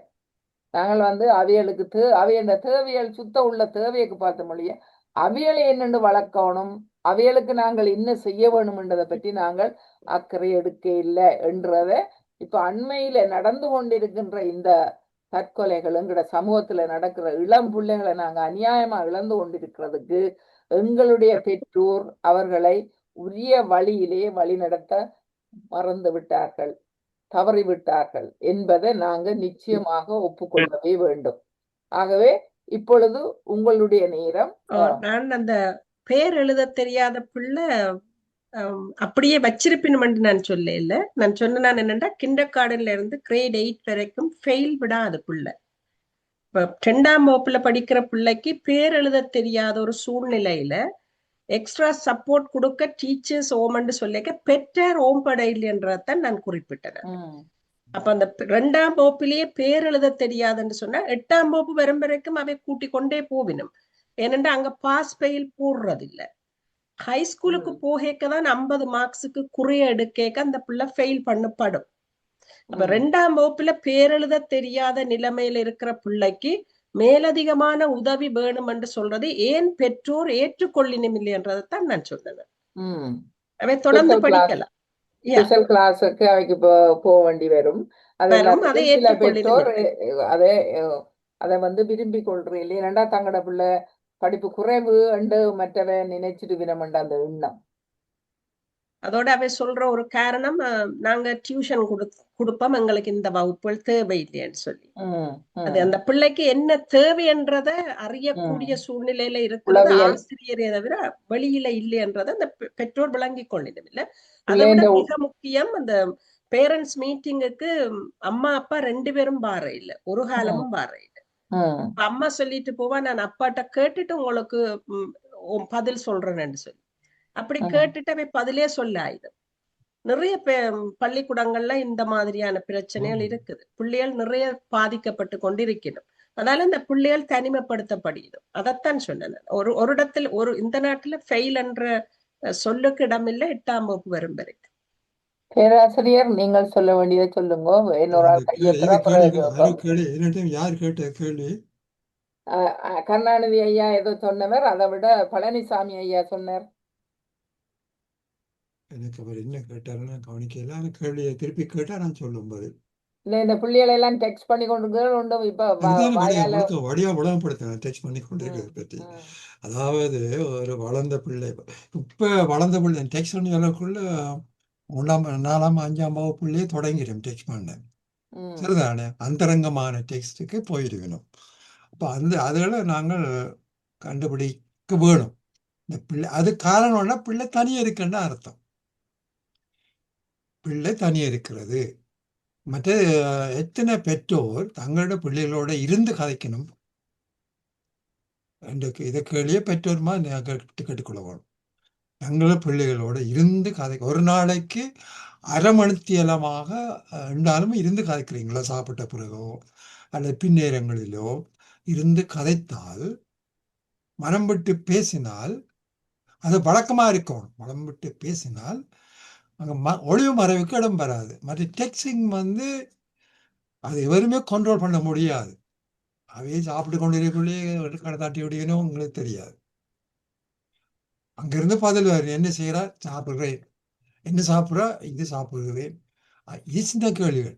பெரிய பெரிய கேள்வியெல்லாம் வரும். ஆனால் பெரிய கேள்விகள் அறிந்த பொழுதோ சாப்பிட்டே போதும்னு பொதுவாக சாப்பாடையும் சாப்பிடாமல், ஏன்னா அவருக்கு அந்த அந்த மற்ற ஆளுக்கு உரிய பதில சுட சுட கொடுக்கணும் இல்லையோ, அப்ப சாப்பாடுல அரைவாசியை விட்டு போயிடும், பசிக்கையில். மற்றது வேலை வாய்ப்பின்மை பற்றி சொன்னேன். வேலை வாய்ப்பு பற்றி கேட்டீங்கள். அது ஒரு எங்கட பிரச்சனைக்கு அப்பாற்பட்ட பிரச்சனை. வேலை வாய்ப்பு இல்லாமல் சூசைட் பண்ணுன்றது வலு குறைவையா நம்ம நாட்டில். வேலை வாய்ப்பு இல்லாமல் குடிபோதை போனது வலு குறைவு. எங்களுக்கு பார்வதி கேட்டால் தெரியும். அப்படியான ஆக்கள் வேலை வாய்ப்பு இல்லைன்னு தங்களை மாய்த்து கொண்டாக்கள் வலு குறைவு தானே பார்வதி? இல்ல, பிள்ளைகள் தனிமைப்படுத்தப்பட்டிருக்கிறதும் அவைகளுக்கு ஒரு தொடர்ச்சியான ஒரு ஆலோசனை, பெற்றோரோட ஒரு அந்யோன்யமாக பழகுற ஒரு தன்மை இல்லாத குடும்பங்கள்ல தான் இது நடக்குது கூடுதலாக நாங்க பார்க்கக்குள்ள. அவைகள் தனிமைப்படுத்தப்படினும் முதல்ல இருந்தே. அப்ப பிள்ளைகள் தங்களுடைய மன ஆதங்கங்களை வெளியால சொல்ல முடியாம தவிக்கிறார். இந்த நேரத்தில் ஒன்று சொல்ல, இந்த தனிமைப்படுத்தல் என்றது பாருங்கோ, ஒரு பிள்ளை 2 பிள்ளை இருக்கலாம், அது ஒரு பிள்ளை இருக்கலாம். அந்த பிள்ளைக்கு நீங்க ஒரு அறை கொடுத்திருப்பீங்க, சரியோ? நீங்கள் அறைக்கு முன்னால் உள்ள மண்டபத்திலிருந்து காய்ச்சி கொண்டிருப்பீங்கள், அது படம் பார்த்து கொண்டிருப்பீங்கள், அது வாய்ச்சி கொண்டிருப்பீங்கள். நீங்க என்ன நினைக்கிறீங்கள் என்றால், பிள்ளை படிக்குது. பிள்ளை படிக்கிறத நீங்க அப்பயும் பார்த்துக்கிறீங்களோ? அதான் என்னுடைய முதலாவது கேள்வி. முதலாவது கேள்வி உங்களுக்கு தெரியும், ஒரு படிப்பென்றால் ஒரு ஆளை பார்க்க தெரியும் என்ன செய்கிறாருன்னு. என்ன நீங்க கிட்ட போய் என்ன படிக்கிறான்னு எல்லாம் டெஸ்ட் பண்ண போறீங்கன்னா லாபத்து. இந்த சந்தர்ப்பத்திலே ஒன்று சொல்றேன் நான் உங்களுக்கு சப்போர்ட்டாய். ஒரு தகப்பன் இங்க அருமைய பெருமையாக பெத்த ஒரே ஒரு பிள்ளை. ஆனா 2 வருஷமா அந்த பிள்ளைக்கு பக்கத்துல கம்ப்யூட்டர்ல அவரும் ஏதோ செய்து கொண்டிருப்பார், பிள்ளையும் ஏதோ செய்து கொண்டிருப்பார். அவர் பிள்ளை படிக்குதுன்னு தான் அவர் இருக்கிறார். ஆனா பிள்ளை பள்ளிக்கூடம் போயில, யூனிவர்சிட்டிக்கும் போயில, அதை ஃபெயில் விட்டுடுது. அது தொடர்ந்து கம்ப்யூட்டர் தான் பார்த்து கொண்டு இருந்திருக்கு. ஆனா அப்பாவுக்கு தெரியாது. அப்ப அவர் நினைக்கிறார் பிள்ளை கிராஜுவேட் பண்ண போகுது. அது தற்கொலையில முடிஞ்சுது. நான் இன்னொன்று கேட்டேன் ஐயா, அந்த பாஸ் பண்ணி கிராஜுவேட் பண்ணின பிள்ளை வேலை தேட கொண்டிருக்குது. பெற்றோரும் பாட்டி தாத்தாவும் அவரை போட்டு நீ வேலை தேடினியாண்டு ஆக்கின கொடுக்கறதுலயுமே அந்த பிள்ளைகளுக்கு ஒரு ஃப்ரஸ்ட்ரேஷன் வந்துருக்குது. நீங்க சொல்ல சரிதான் ஐயா, நீங்க சொல்ல சரிதான். அதுக்கு பதில் நடவில்லை. ஆனால் வளர்ப்பு முறையில் இருக்குன்னு நினைக்கிறேன். அவன் வளர்ப்பு முறையில் அந்த பிள்ளை பள்ளிக்கூடம் போய் பட்டம் பெற்று வந்து வேலையெல்லாம் இருக்கிறால் அந்த பிள்ளையை நீங்கள் துன்புறுத்தக்கூடாது. அந்த வேலையை என்ன இருக்குது நாட்டில் உடனே கொடுக்குறது அந்த பிள்ளைன்னு குறையன்னு சொல்ல முடியாது. இந்த பிரச்சனை எல்லாருக்கும் உள்ள பிரச்சனை, பொது பிரச்சனை ஐயா. வேலையின்மை பொது பிரச்சனை, அதுக்கு நாங்கள் ஒன்றும் செய்ய முடியாது. அதை நீ வேலை தேடுகிற நீ பட்டம் பெற்ற நீயா இருந்தால் அதை பகுத்தறிவால அதுக்கு நீங்க காரணம் தேட வேண்டும். இது நாட்டினுடைய பிரச்சனை, எனக்கு மட்டுமுள்ள பிரச்சனை இல்லை. உங்களுக்கு மட்டுமுள்ள பிரச்சனை என்றால் அதுக்கு பதில் இருக்குது, என்னட்ட பதில் இருக்குது. தனிப்பட்ட ஒரு ஆளோட பிரச்சனை இல்லை. எல்லோரும் வேலை செய்கிறாங்க, தனக்கு மட்டும் வேலை இல்லை என்றால் நான் அப்போ என்னில எது குறைபாடு இருக்குன்னு அர்த்தம். அந்த நபரில் எது குறைபாடு இருக்குன்னு அந்த குறைபாடை அவர் அறிந்து அதுக்கு ஒரு சிகிச்சை செய்ய வேண்டும். என்ன ஒரு சிகிச்சை? என்னென்ன குறைபாடு? கம்ப்யூட்டர் ஸ்கில்ல இல்லாமல் இருக்கலாம், அல்லது மொழி திறன் இல்லாமல் இருக்கலாம், அல்லது சப்ஜெக்ட் வைஸ் டிகிரி பெற்றாவே எல்லாரும் திறமைசாலி அண்டு இல்லை ஐயா. பட்டம் வெறும் பெறலாம், ஆனால் பட்டத்தினுடைய அறிவு எல்லாரிடம் நடைமுறையில இல்லை. அதை உங்களுக்கும் தெரியும், எல்லாருக்கும் தெரியும், சரிதானே? இன்னும் ஒன்று நான் பொறுங்க ஐயா. அருணா கேட்டிருந்தேன். காத்து கொண்டிருக்கிற ஐயா, கொஞ்சம் பொறுங்க. அருணா அம்மா அப்பா பொறுங்க. சண்டை பிடிக்கிறதால பிள்ளைகள் திருமணம் செய்ய விரும்புற இல்லையன்றதை கேட்டேன் நான். அதுக்கு நான் பதில் சொல்றேன் ஐயா. சரியோ, அதாவது கனடாவில் நான் நீங்களும் என்ன உங்களுக்கு தெரியும், நல்லா தெரியும், என்னையும் உங்களுக்கு தெரியும், எத்தனையோ குடும்பங்கள்ல பிரச்சனை நடக்குது.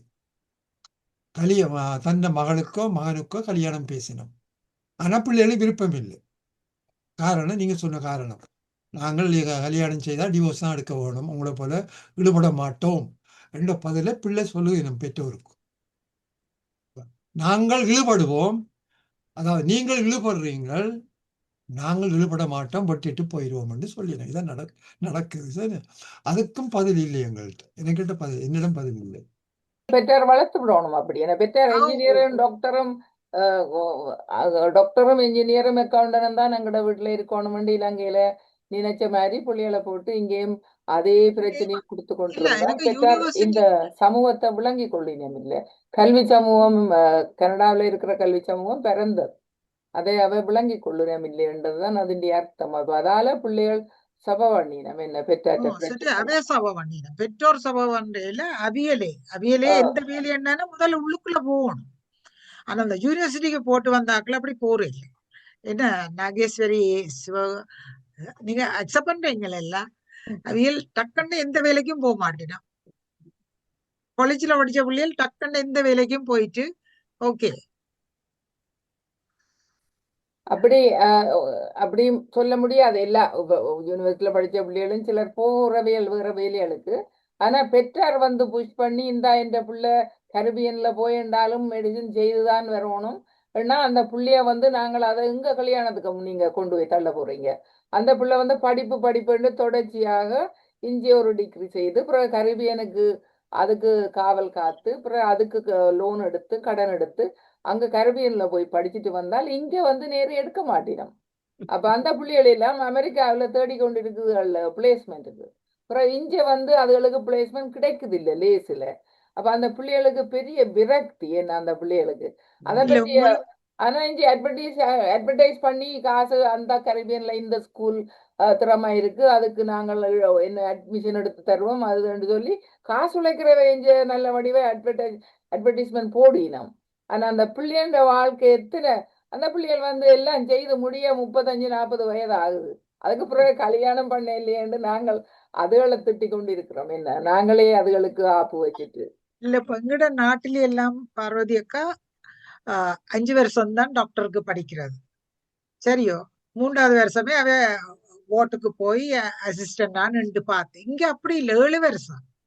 சோ எல்லாமே அந்த பிள்ளைகள் கஷ்டப்படுது எல்லாம் படிச்சு. இனி எங்கட நாட்டில இருந்த ஒரு டாக்டர் வந்தா அவர் இங்கத்தைய ஸ்கில் எடுத்து கொடுக்கணும், ஒரு டாக்டர் கீழே நின்று வேலை செய்யணும். சோ இப்படி எல்லாம் நிறைய பிரச்சனைகள் இருக்கு. Thank you so much for the opportunity. Thank you. ஆமா, வேறு யாரும் பேச இருக்கிறீங்களா? கடைசியான கேள்வி என்னடா, நாங்கள் 9 மணிக்கு மேல வந்துட்டு முடிக்க வேணும். நான் ஒரு கருதி சொல்ல நினைக்கிறேன்.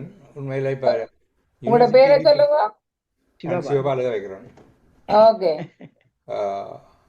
உண்மையில யூனிவர்சிட்டிக்கு போகிறத பற்றியெல்லாம் கதைச்சு கொண்டிருக்கீர்கள். யூனிவர்சிட்டிக்கு இன்றைக்கு திறந்த நிலைமை. என்னென்னு சொன்னால் எந்த பிள்ளை என்ன பாடத்தை படிக்கிறது, எந்த துறையில் போகிறது, எந்த துறையில் போனால் என்ன வேலை கிடைக்கும், திரும்பி வர எனக்கு வேலை கிடைக்குமோ என்பதை பற்றியெல்லாம் யோசிக்க விடாமல் பெற்றோர் நீ இதைத்தான் செய், இந்த படத்துக்கு போ, அந்த படத்துக்கு போ. சில பெற்றோருக்கு என்ன செய்ய வேண்டிய என்னதையாவது செய்யன்னு சொல்கிறார்கள். கிரேட் 9ல் போனோன்னே நான் என்னதை செய்யன்னு ஆலோசனை கேட்டால் அது பெற்றோருக்கு சொல்ல தெரியாது. அப்போ அதை வேறு யாராவது இப்போ ஆலோசனை பெறக்கூடியாக்கள்கிட்ட கொண்டே விடுறக்கும் வைக்க அவங்களுக்கு. அப்போ இதனாலே அந்த பிள்ளைகள் மலங்களுக்கு படுதுகள், அதுகள் எந்த துறைக்கு போவதென்று தெரியாமல் ஆரம்பத்திலேயே தில்லுமுள்ளாடுற நிலைமைகள் இருக்குது. அதை விட எந்த துறைக்கு போனால் திருப்பி வர கனடியன் வேலை வாய்ப்புகள் இருக்குது என்பதை நாங்கள் அறியாமல் ஏதோ ஒரு துறை என்ன இந்த துறைக்கு போனால் கணக்க சம்பளம் இருக்கு. எல்லாரும் போய் கம்ப்யூட்டர் சயின்ஸ் அல்லது கம்ப்யூட்டர் இன்ஜினியரிங் அல்லது கம்ப்யூட்டர் அந்த இதுகளில் இருந்தால் கணக்க சம்பளம் எடுக்கணும். அங்கே போனால் எல்லாருக்கும் வேலை இருக்கண்டா இல்லை. அப்போ அதுலேயும் நல்ல திறமை உள்ள பிள்ளைகள் தான் இந்த கம்பெனிகள் வந்து எடுத்துக்கொண்டு மிச்சாக்களை வெளியில் விடுது. அப்போ அவர்கள் வேறு ஒன்றுமே செய்யலாத நிலைமைக்கு போயிடும். இப்போ இதன் காரணமாக அண்டர் எம்ப்ளாய்மெண்ட் தான் கூட செய்யணும். இப்போ எனக்கு தெரிஞ்ச கணக்க பிள்ளைகள் தாங்கள் படித்து போட்டு இடையில படிப்பை குழப்பி போட்டு நிற்கிறாக்களும் படித்ததுக்கு தான் படித்த ஏதோ ஒன்று. எனக்கு அண்மையில் எனக்கு ஒரு உண்மையாக தெரிஞ்ச ஒரு பிள்ளை, அவன் சைக்கியோதெரபி செய்தவன். ஆனால் அவருக்கு அந்த துறையில் வேலை கிடைக்கல. தொடர்ந்து அங்கால படிக்கவும் அவருக்கு வாய்ப்பு இல்லை. அப்போ என்ன செய்கிறாருன்னு சொன்னால் இப்போ போய் கடைகளில் சாமான் எடுக்கிறார்.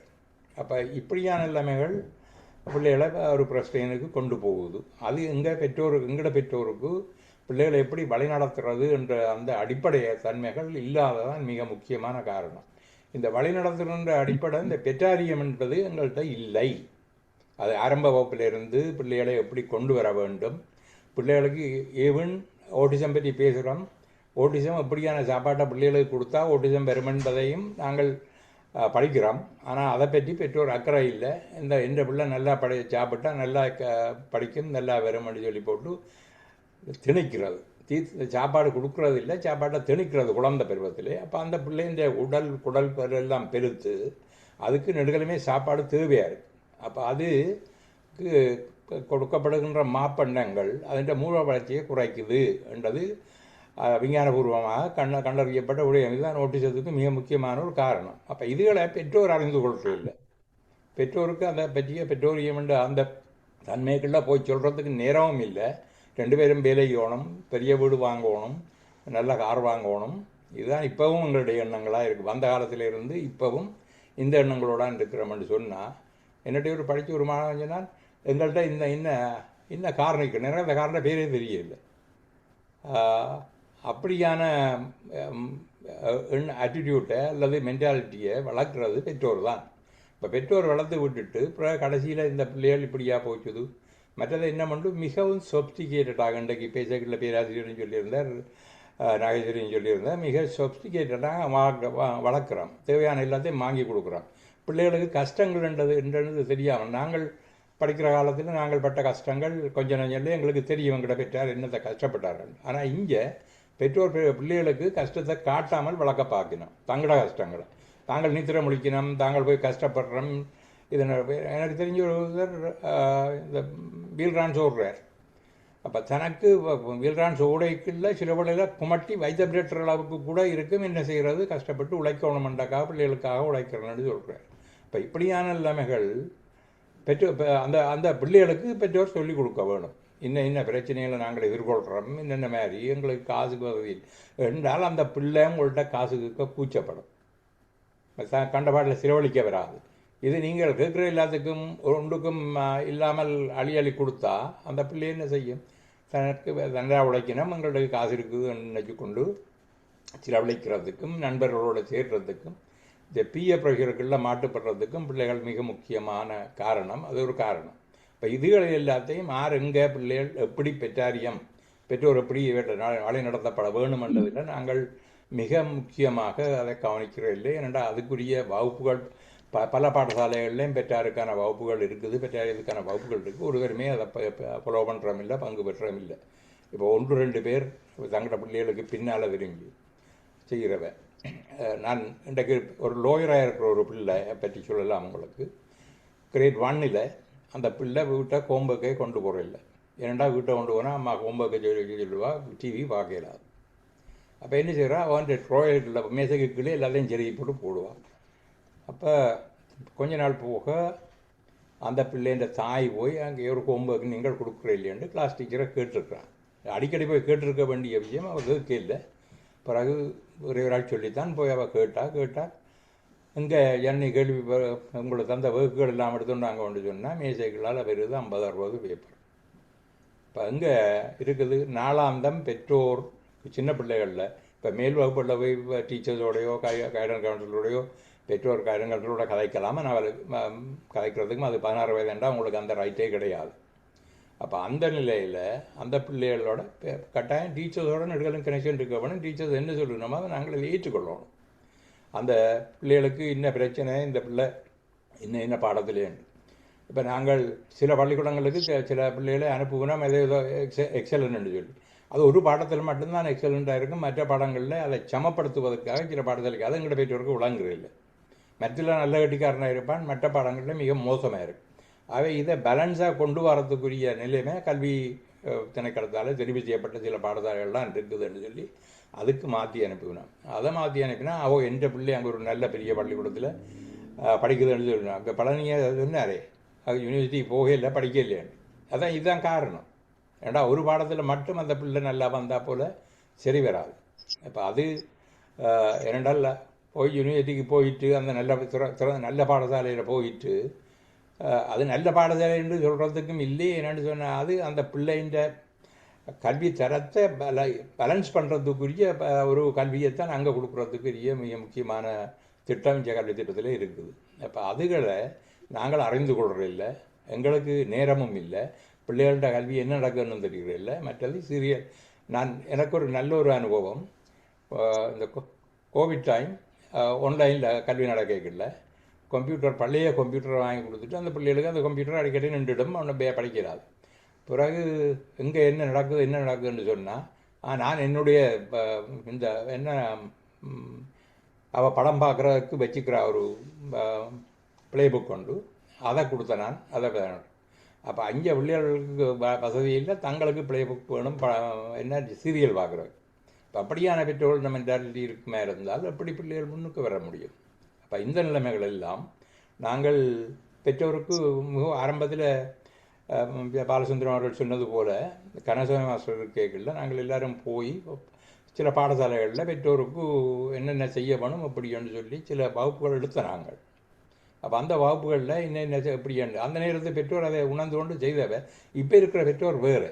இப்போ ஆரம்பத்தில் இருந்த பெற்றோருக்கும் இப்போ இருக்கிற பெற்றோர் இப்போ இருக்கிற பெற்றோர் இங்கே ஓரளவுக்கு படித்து இங்கிலீஷ் தெரிஞ்ச பெற்றோர் தான் கூட.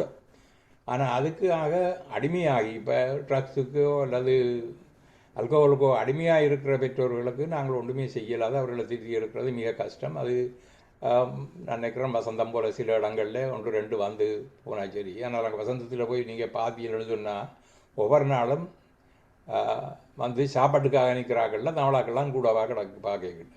முன்னுக்கு வழியில் நிற்கிறோம். வியாழக்கிழமை வந்து நீங்கள் மத்தியானத்தில் இருக்கா பார்த்தீங்கன்னா தெரியும்.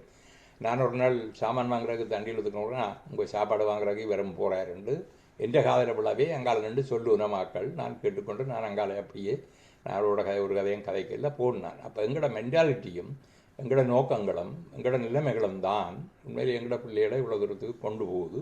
இது எங்களோட சமூகத்தில் மட்டும் இல்லை, மற்ற சமூகங்களை நாங்கள் கனேடியன் ஸ்ட்ராட்டஜிக்கு எடுத்து பார்த்தா தெரியும். ஒரு வருஷத்தில் இப்போ ஆரம்பத்தில் 59ஆம் ஆண்டு 60ஆம் ஆண்டில் இருந்த தற்கொலை வீதம் குறைந்து இந்த வருஷம் எது கூடியிருக்கு. இப்போ வர கூடிக்கொண்டு போகுது பழையபடி. அது என்ன காரணம்னு சொன்னால் இது சமூகத்தில் உள்ள பிரச்சனை, ஒரு தனிப்பட்ட ஒரு ஆளுன்ற பிரச்சனை அல்ல. அது சமூகத்தில் உள்ள பிரச்சனைகள் எல்லாம் சேர்ந்து இப்படியாக வருகிறது.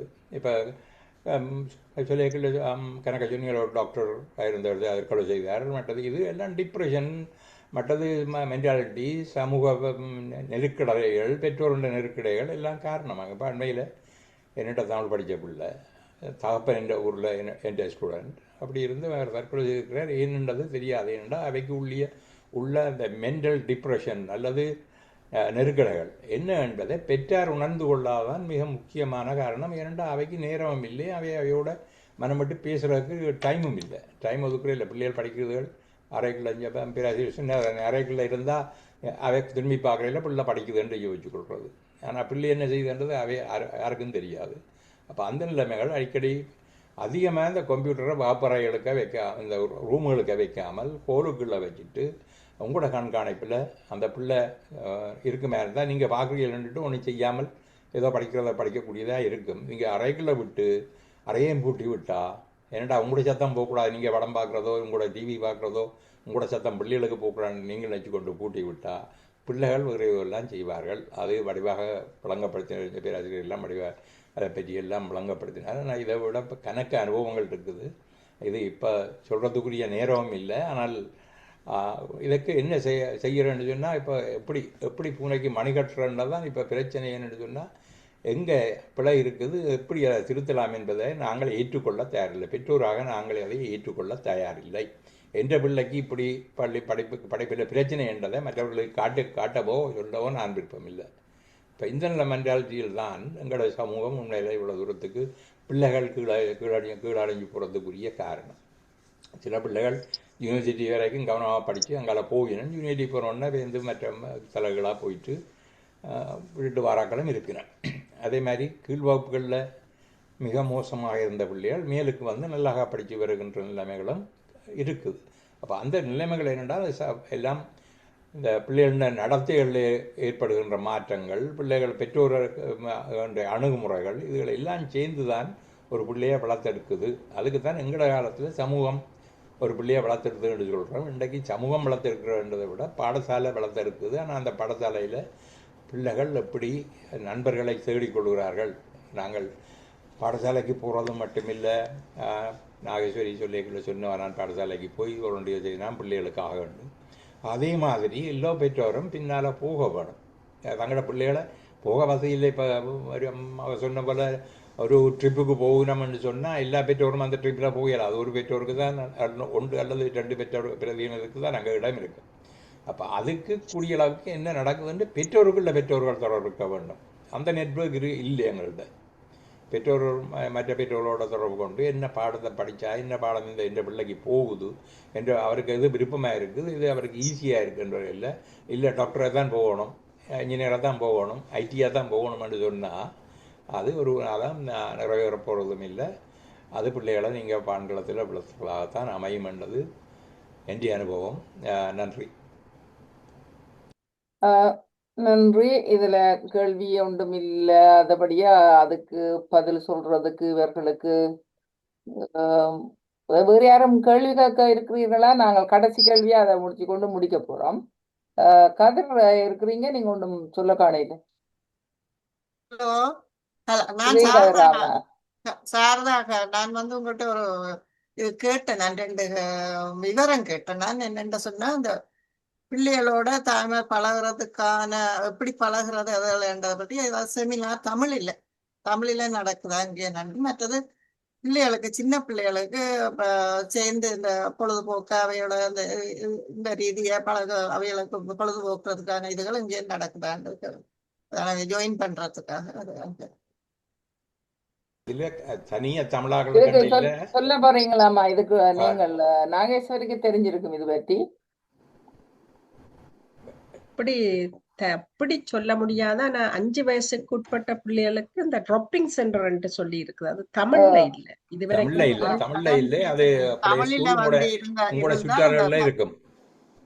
உங்களோட வீடுகளுக்கிட்ட இருக்கிற பாடசாலைகள்ல அது ஃப்ரீயா இருக்கும். ஆனா தமிழ்ல இருக்குதுன்னு பெற்றோர்களுக்கு அடிப்படையா நல்ல மன ரீதியா சைக்காலஜியா தெரிஞ்சு கொள்றதுக்கான கிளாஸ் தாய்மாருக்கு இருந்தால் அது நல்லா இருக்கும். அவையோட அதுதான் நான் இருக்குதம்மா. மற்றது வந்து இப்ப ஒவ்வொரு இடங்களுக்கு கிட்டவும் இந்த செட்டில்மெண்ட் ஒர்க்கர்ஸ் தமிழ்ல புள்ளியல் வேலை செய்யலாம். இப்ப அவைகளெல்லாம் இந்த துறையில ஓரளவுக்கு பயிற்சி பெற்றிருக்கிறான். இப்ப அவைகளெல்லாம் அந்த நிறுவனங்களுக்கு போய் இப்ப தமிழ் இளம் சொசைட்டின்னு முந்தி சொல்லப்பட்டது, ஆனா இப்ப மல்டிகல்ச்சரல் சொசைட்டின்னு மாறிட்டு இப்ப அதுல இருக்கிற 2-3 பிள்ளைகள் நல்ல வடிவா இது பற்றி சொல்லி தரக்கூடிய பிள்ளைகள் எல்லாம் இருக்கிறோம். சைக்காலஜி செய்த பிள்ளையெல்லாம் அதுக்குள்ள இருக்கிறா. அதுபோல அங்கங்கு இருக்கிற மாக்கள் நீங்கள் வந்து இப்ப மெல்பர்ன் ஃபேமிலி ரிசோர்ஸ் சென்டர் இருக்கு ஸ்காப்ரோன்ற தொங்கல்ல. இந்தியால போனா இந்த சவுத் ஏசியன் மல்டிகல்ச்சரல் சென்டர் ரெண்டு இருக்குது இந்தியால. மற்றது உளவள துறையில வந்து சேவை செய்கிற நிறுவனங்கள் நிறைய இருக்குது. அந்த நிறுவனங்கள்ல தமிழாக்கள் இப்ப தமிழ் நிறுவனம் என்று சொல்லி ஒரு வசந்தம் என்றது மட்டும்தான் இன்றைக்கு தமிழ் நிறுவனமா இருக்குது. மற்ற எல்லாம் வேற வேற சமூகங்களோட இணைஞ்சுதான் இப்ப நான் சொன்ன தமிழ் சொசைட்டின்ற தமிழ் ஈழமண்ட பேர் எடுக்கணும் என்று அவங்க அரசாங்கம் சொல்லி அதுக்கு பிறகு அவையில் மல்டி கல்ச்சரலா மாறினேன்னா அவைக்கு ஃபண்ட் எடுக்கணும். ஏன்னா தமிழாக்கள் எல்லாம் அகதியா வந்து முடிஞ்சுது, வேற இனத்தை சேர்த்தாத்தான் ஃபண்ட் எடுக்கலாம். அப்ப அதாலே அவை இப்ப தமிழ் சொசைட்டி அல்ல. அது மாதிரி வெவ்வேறு இடங்கள்ல இருக்கிற மக்கள், ஆனா அதை நீங்க தேடி அணுக வேணும். அவைகள்கிட்ட போய் பாடசாலைகள்லயே வேலை செய்யற சோசியல் ஒர்க்கர்ஸ் இருக்கிறோம். அப்ப அந்த உங்களுடைய அந்த சின்ன வயதுக்குரிய பிள்ளைகளுக்கு வந்து ட்ராப்பின் தான் நல்லது. அங்கே பயிற்சி பெற்றாக்கள் தான் இருக்கணும். அவைகள் வந்து பிள்ளைகள் விளங்கி கொள்ளுவினோம். அப்ப உங்களுக்குரிய இதுக்கு வந்து சில சென்டர்கள், இப்ப உதாரணமாக விமென் இது ஃபேமிலி சர்வீஸ் டொராண்டோ இருக்குது, ஸ்காப்ரோ என்ன விக்டோரியா பார்க் எக்லிங்டன் சந்தியில இருக்குது. அங்க குரூப் நடத்துறவை பெண்களுக்கு.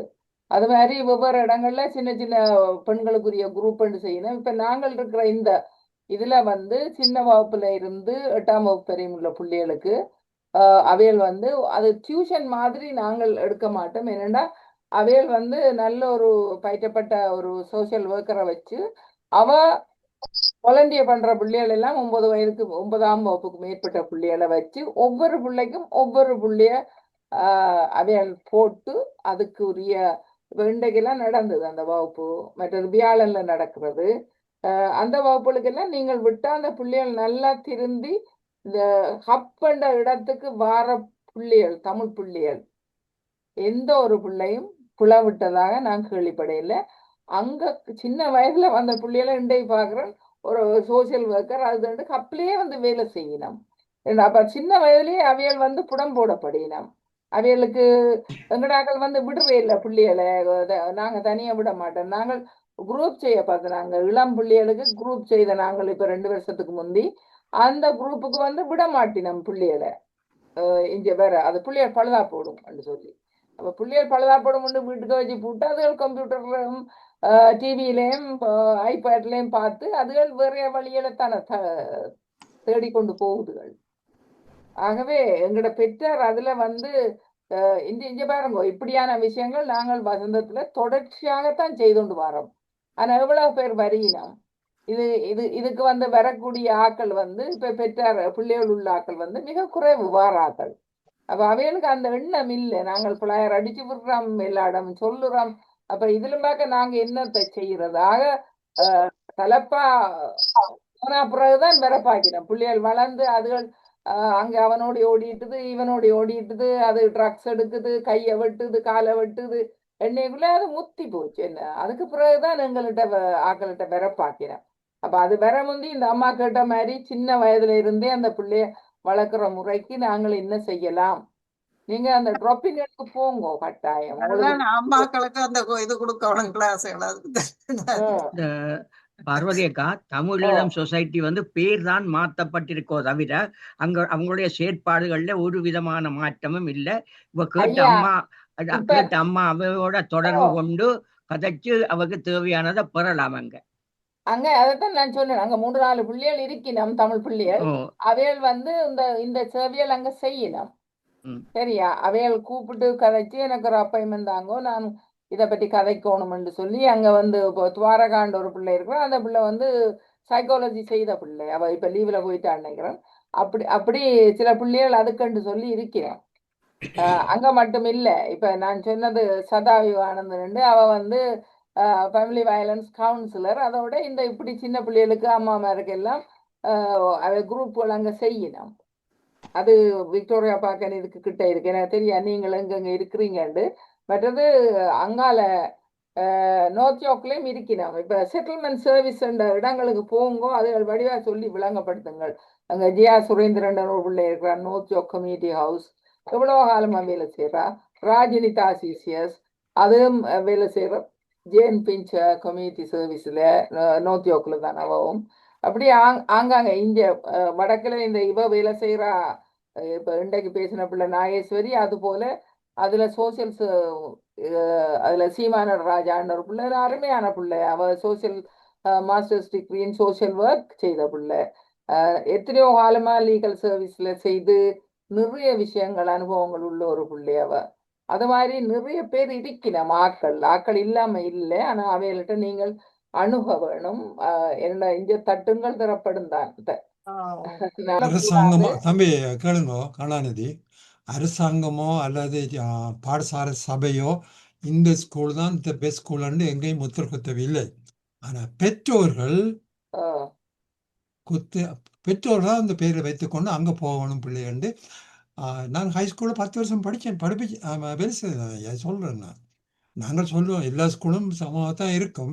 ஆனால் பெற்றோர் அப்படி எனக்கு அந்த ஸ்கூல் தான் போகணும் அப்படி நான் ட்ரை பண்ணி எடுக்கிறேன். இல்லை டாக்டர் பாலா, அதில் ஒரு பிரச்சனை நான் ஒன்று சொல்லலான்னு இருக்கிறேன்னு சொல்லுங்க.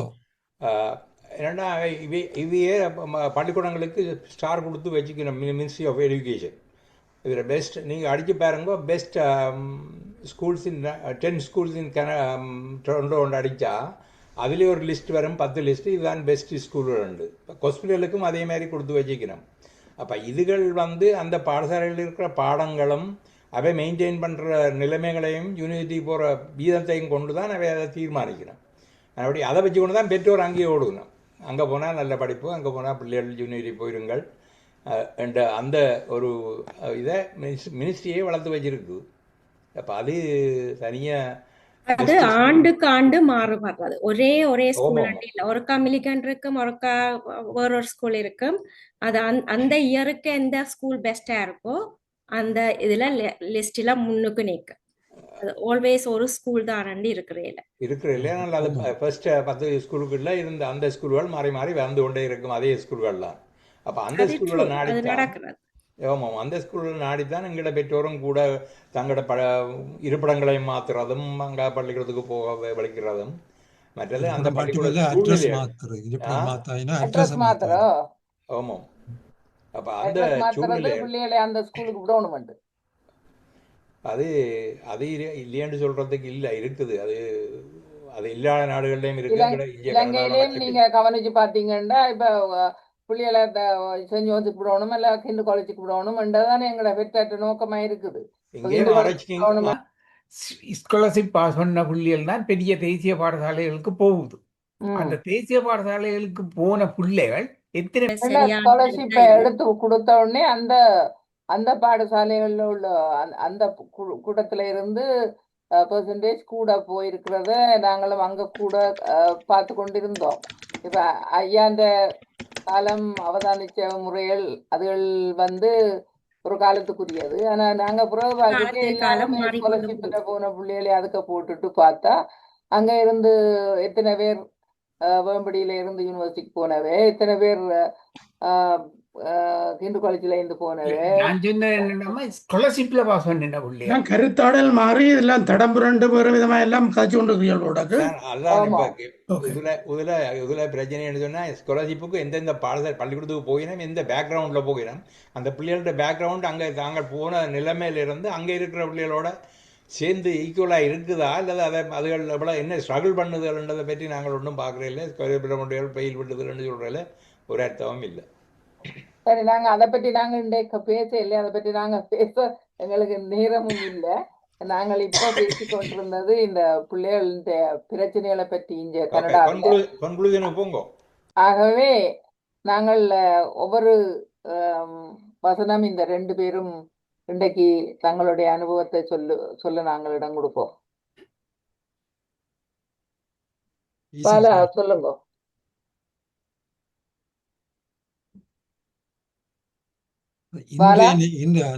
நான் சொல்றேன், இன்றைய நிலையில நாங்கள் வாழுகின்ற கனடா சமூகத்தின் இந்த கருத்தரங்கு குறிப்பாக அல்ல சிறப்பாக கனடா தமிழர் தான் கூறிக்கொண்டுதான் இருக்கு. அப்படித்தானே?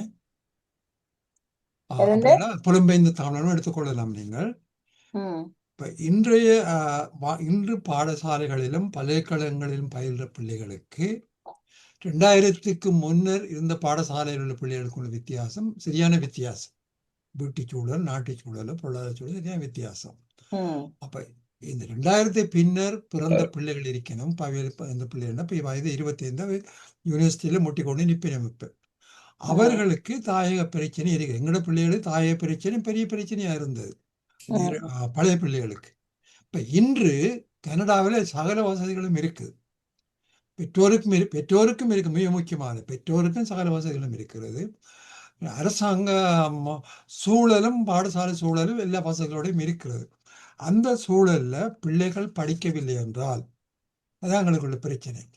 பிள்ளைகள் படிக்கவில்லை என்றால், பிள்ளைகள் வழி தவறுதல் என்றால் அதுதான் என்னுடைய பிரச்சனை. எங்களுக்கு இவ்வளவு வசதி இருந்தும் பிள்ளைகள் படிக்காம திரிகிறார்கள், வழி தவறி போகிறார்கள். அதுக்குரிய காரணங்கள் என்ன என்று பார்த்தோம் என்றால், முதலில் குடும்பம், வீடுதான். முதலில் வீடுதான். வீடுதான் உண்மையில ஒரு கல்விக்கூடம் எல்லோருக்கும் தெரிஞ்ச விஷயம். இப்போ வீட்டில் உள்ள ஆசிரியர் 2 பேரும், வீட்டில் உள்ள தாய் தகப்பன் ஆசிரியர்கள், வீட்டில் உள்ள ஆசிரியர்கள் குருமார் 2 பேரும் சரியான முறையில் பிள்ளைகளுக்கு அத்திவாரம் போடாவிட்டால், அத்திவாரம் மட்டும் காண தொடர்ச்சியாக இருக்கணும். இந்த நாட்டில் நல்ல அத்திவாரம் கொடுக்கணும், நல்ல வழிகாட்டலும் கொடுக்காவிட்டால் பிள்ளைகள் வழி தடுமாறுவதற்கு எல்லா வசதிகளும் இந்த நாட்டிலே உண்டு.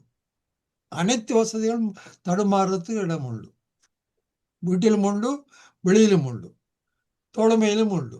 எனவே இங்கே பாதுகாப்பு கொடுக்க வேண்டியது பெற்றோர் தான்.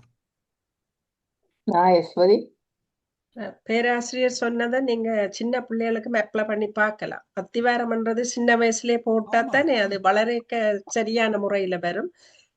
மிக முக்கியமா இந்த பள்ளிக்கூடத்துல என்ன நடக்குதுன்னு அட்லீஸ்ட் ஒவ்வொரு நாளும் பிள்ளைகளோட ஒரு 10 நிமிஷம் ஸ்பெண்ட் பண்ணினா காணும். நான் என்னுடைய பிள்ளைகள் அப்படித்தான். இங்க சசி இருக்கிறான், நாங்க 2 பேரும் 25 வருஷமா அப்படித்தான் பயணிச்சோம். நான் போனா அவ போமாட்டா, அவ போனா நான் போமாட்டேன். 2 பேரும் நாங்க ஷேர் பண்ணுவோம் என்ன நடக்குதுன்னு. இப்ப பிள்ளைகளுக்கு ஒரு பயம் இருக்கும், அம்மா இருக்கிறா. ஒரு நாள் நான் இதுல சொல்லலாமோ எனக்கு தெரியா, ஒரு நாள் என்னுடைய மகனை குளப்படி செய்தேன்ட்டு நான் அடிச்சேன். அவர் சொன்ன தான் போய் கட்டாயம் இந்த டீச்சர்கிட்ட சொல்லுவேன்ண்டு. நான் சொன்னேன் நீ சொல்லாட்டி திருப்பி அடிப்பேன்ண்டு. என்னடா பள்ளிக்கூடத்துல அம்மா அவ்வளவு இன்வால்வ் ஆயிருக்கிறான்றபடியா அவருக்கு தெரியும் இவ அடிச்சதுன்றதை டீச்சர்ஸ் நம்ப மாட்டினுமெண்டு. பள்ளிக்கூடங்கள்ல எல்லாருக்கும் வாலண்டியர் பண்ண முடியாது, அதை நான் ஏற்றுக்கொள்றேன். ஆனால் பிள்ளைகளோட நல்ல ஃப்ரெண்டா இருந்துட்டோம்னு சொன்னா எந்த பிரச்சனையும் சால்வ் பண்ணலாம். என்னுடைய பிள்ளைகளும் 25 வயதுக்கு மேற்பட்ட பிள்ளைகள். நான் ஒவ்வொரு நாளும் எனக்கு அப்டேட் பண்ணிவினும் இப்ப இவ்வளவு பெரிய வயசு வந்து நாங்க நல்ல ஃப்ரெண்ட்லியா தான் பழகுவோம். அம்மா பிள்ளையண்ட உறவை வச்சிருக்க மாட்டோம். அப்படியான ஒரு உறவை சின்னல இருந்தே கொடுத்து கொண்டு வந்துட்டீங்களன்னு சொல்லி சொன்னா வளர விட்டு. இப்ப யூனிவர்சிட்டி இதுல பெருமையா சொல்ல வேணும், சசியும் இதுல இருக்கிறபடியா கிண்டர் கார்டன்ல இருந்து யூனிவர்சிட்டி போகும் வரைக்கும் ஒரு நாள் என்ற பிள்ளைகள் 2 பேரும் லேட் ஸ்லிப் எடுக்க இல்லை. அவ ஒரு சாட்சியா இருக்கிறார். ஒரு நாளும் எடுக்க இல்லை. ஏன்னா அவைக்கு சின்ன வயசுலயே 8 மணிக்கு பள்ளிக்கூடம் துவங்க 7:55 டிரைவேல நிப்பினும் கொண்டு போய் விட சொல்லி. அந்த சின்னல நீங்க எப்படி பழக்குறீங்களோ அதுதான் உங்களை கொண்டு செலுத்தும். ஆனபடியா பிள்ளைகளோட தயவு செய்து எனக்கெல்லாம் இவர் ஒரு ஆள் தான் வேலை செய்தவர், கஷ்டம். ஆனா பிள்ளைகளோட டைமை ஸ்பெண்ட் பண்ணபடியா நல்ல சந்தோஷமான லைஃபா இருக்குது எங்களுக்கு. நாங்க ஒவ்வொரு சனிக்கிழமையும் சமைச்சு நிலத்துல இருந்து சாப்பிடுவோம் பிள்ளைகளும் நாங்கள். அது 2 வரைக்கும் இருக்குங்கட விட்டு. அன்பார்ச்சுனேட்லி சம்டைம் இந்த சனிக்கிழமையில எங்களால வெளியில எங்கேயும் போறதுண்டா அது கஷ்டம். மற்றும்படி அது ஒவ்வொரு சனிக்கிழமையும் 4 பேரும் இருந்து நிலத்துல இருந்து சாப்பிடுவோம். அப்பதான் நாங்க அந்த கிழமை என்ன நடந்ததுன்றத கதைப்போம். இவ்வளவு வளர்ந்த பிள்ளைகளும் அந்த நிலைய சின்னல இருந்து கொண்டு வந்துட்டீங்கன்னா பிள்ளைகள் மகனும் எதிர்பார்ப்பா உடைய சனிக்கிழமை எங்கட அந்த டைம் நாங்க வேற ஒரு இடம் போக கூடாதுன்னு சொல்லி அதை நாங்க சின்னல இருந்தே கொண்டு வந்துட்டோம். என்ன பொறுத்த வரைக்கும் பிள்ளைகளோட எவ்வளவு தூரம் நீங்க இன்வால்வ் ஆகுறீங்களோ அங்க எந்த பிரச்சனையும் வராது. சகோதரி, நான் உங்களோட கருத்துக்கு நான் ஒரு அரை நிமிஷம் எடுக்கிறேன். நீங்க அடிச்சு போட்டு டீச்சர்கிட்ட போய் சொல்லன்னு சொன்னீங்க. அது எவ்வளவு பாரதூரமான விஷயம் என்று நீங்க அதை சிந்திக்காம சொல்லி இருக்கிறீங்க. இப்பத்த காலத்துல இப்பத காலத்துல டீச்சர்கிட்ட சொன்னா டீச்சர் உங்களுக்கு ஆக்ஷன் எடுக்கிறதுக்கு தான் சொல்லி கொடுப்பா. இல்ல அதுதான் இங்கத்த படிப்பு முறை. அந்த காலத்திலும் டீச்சர் ஆக்ஷன் தான் எடுப்பா. எந்த காலத்திலும் கனடா சட்டம் உண்டு. நீங்க தப்பிட்டீங்கன்னு நான் நினைக்கிறேன்.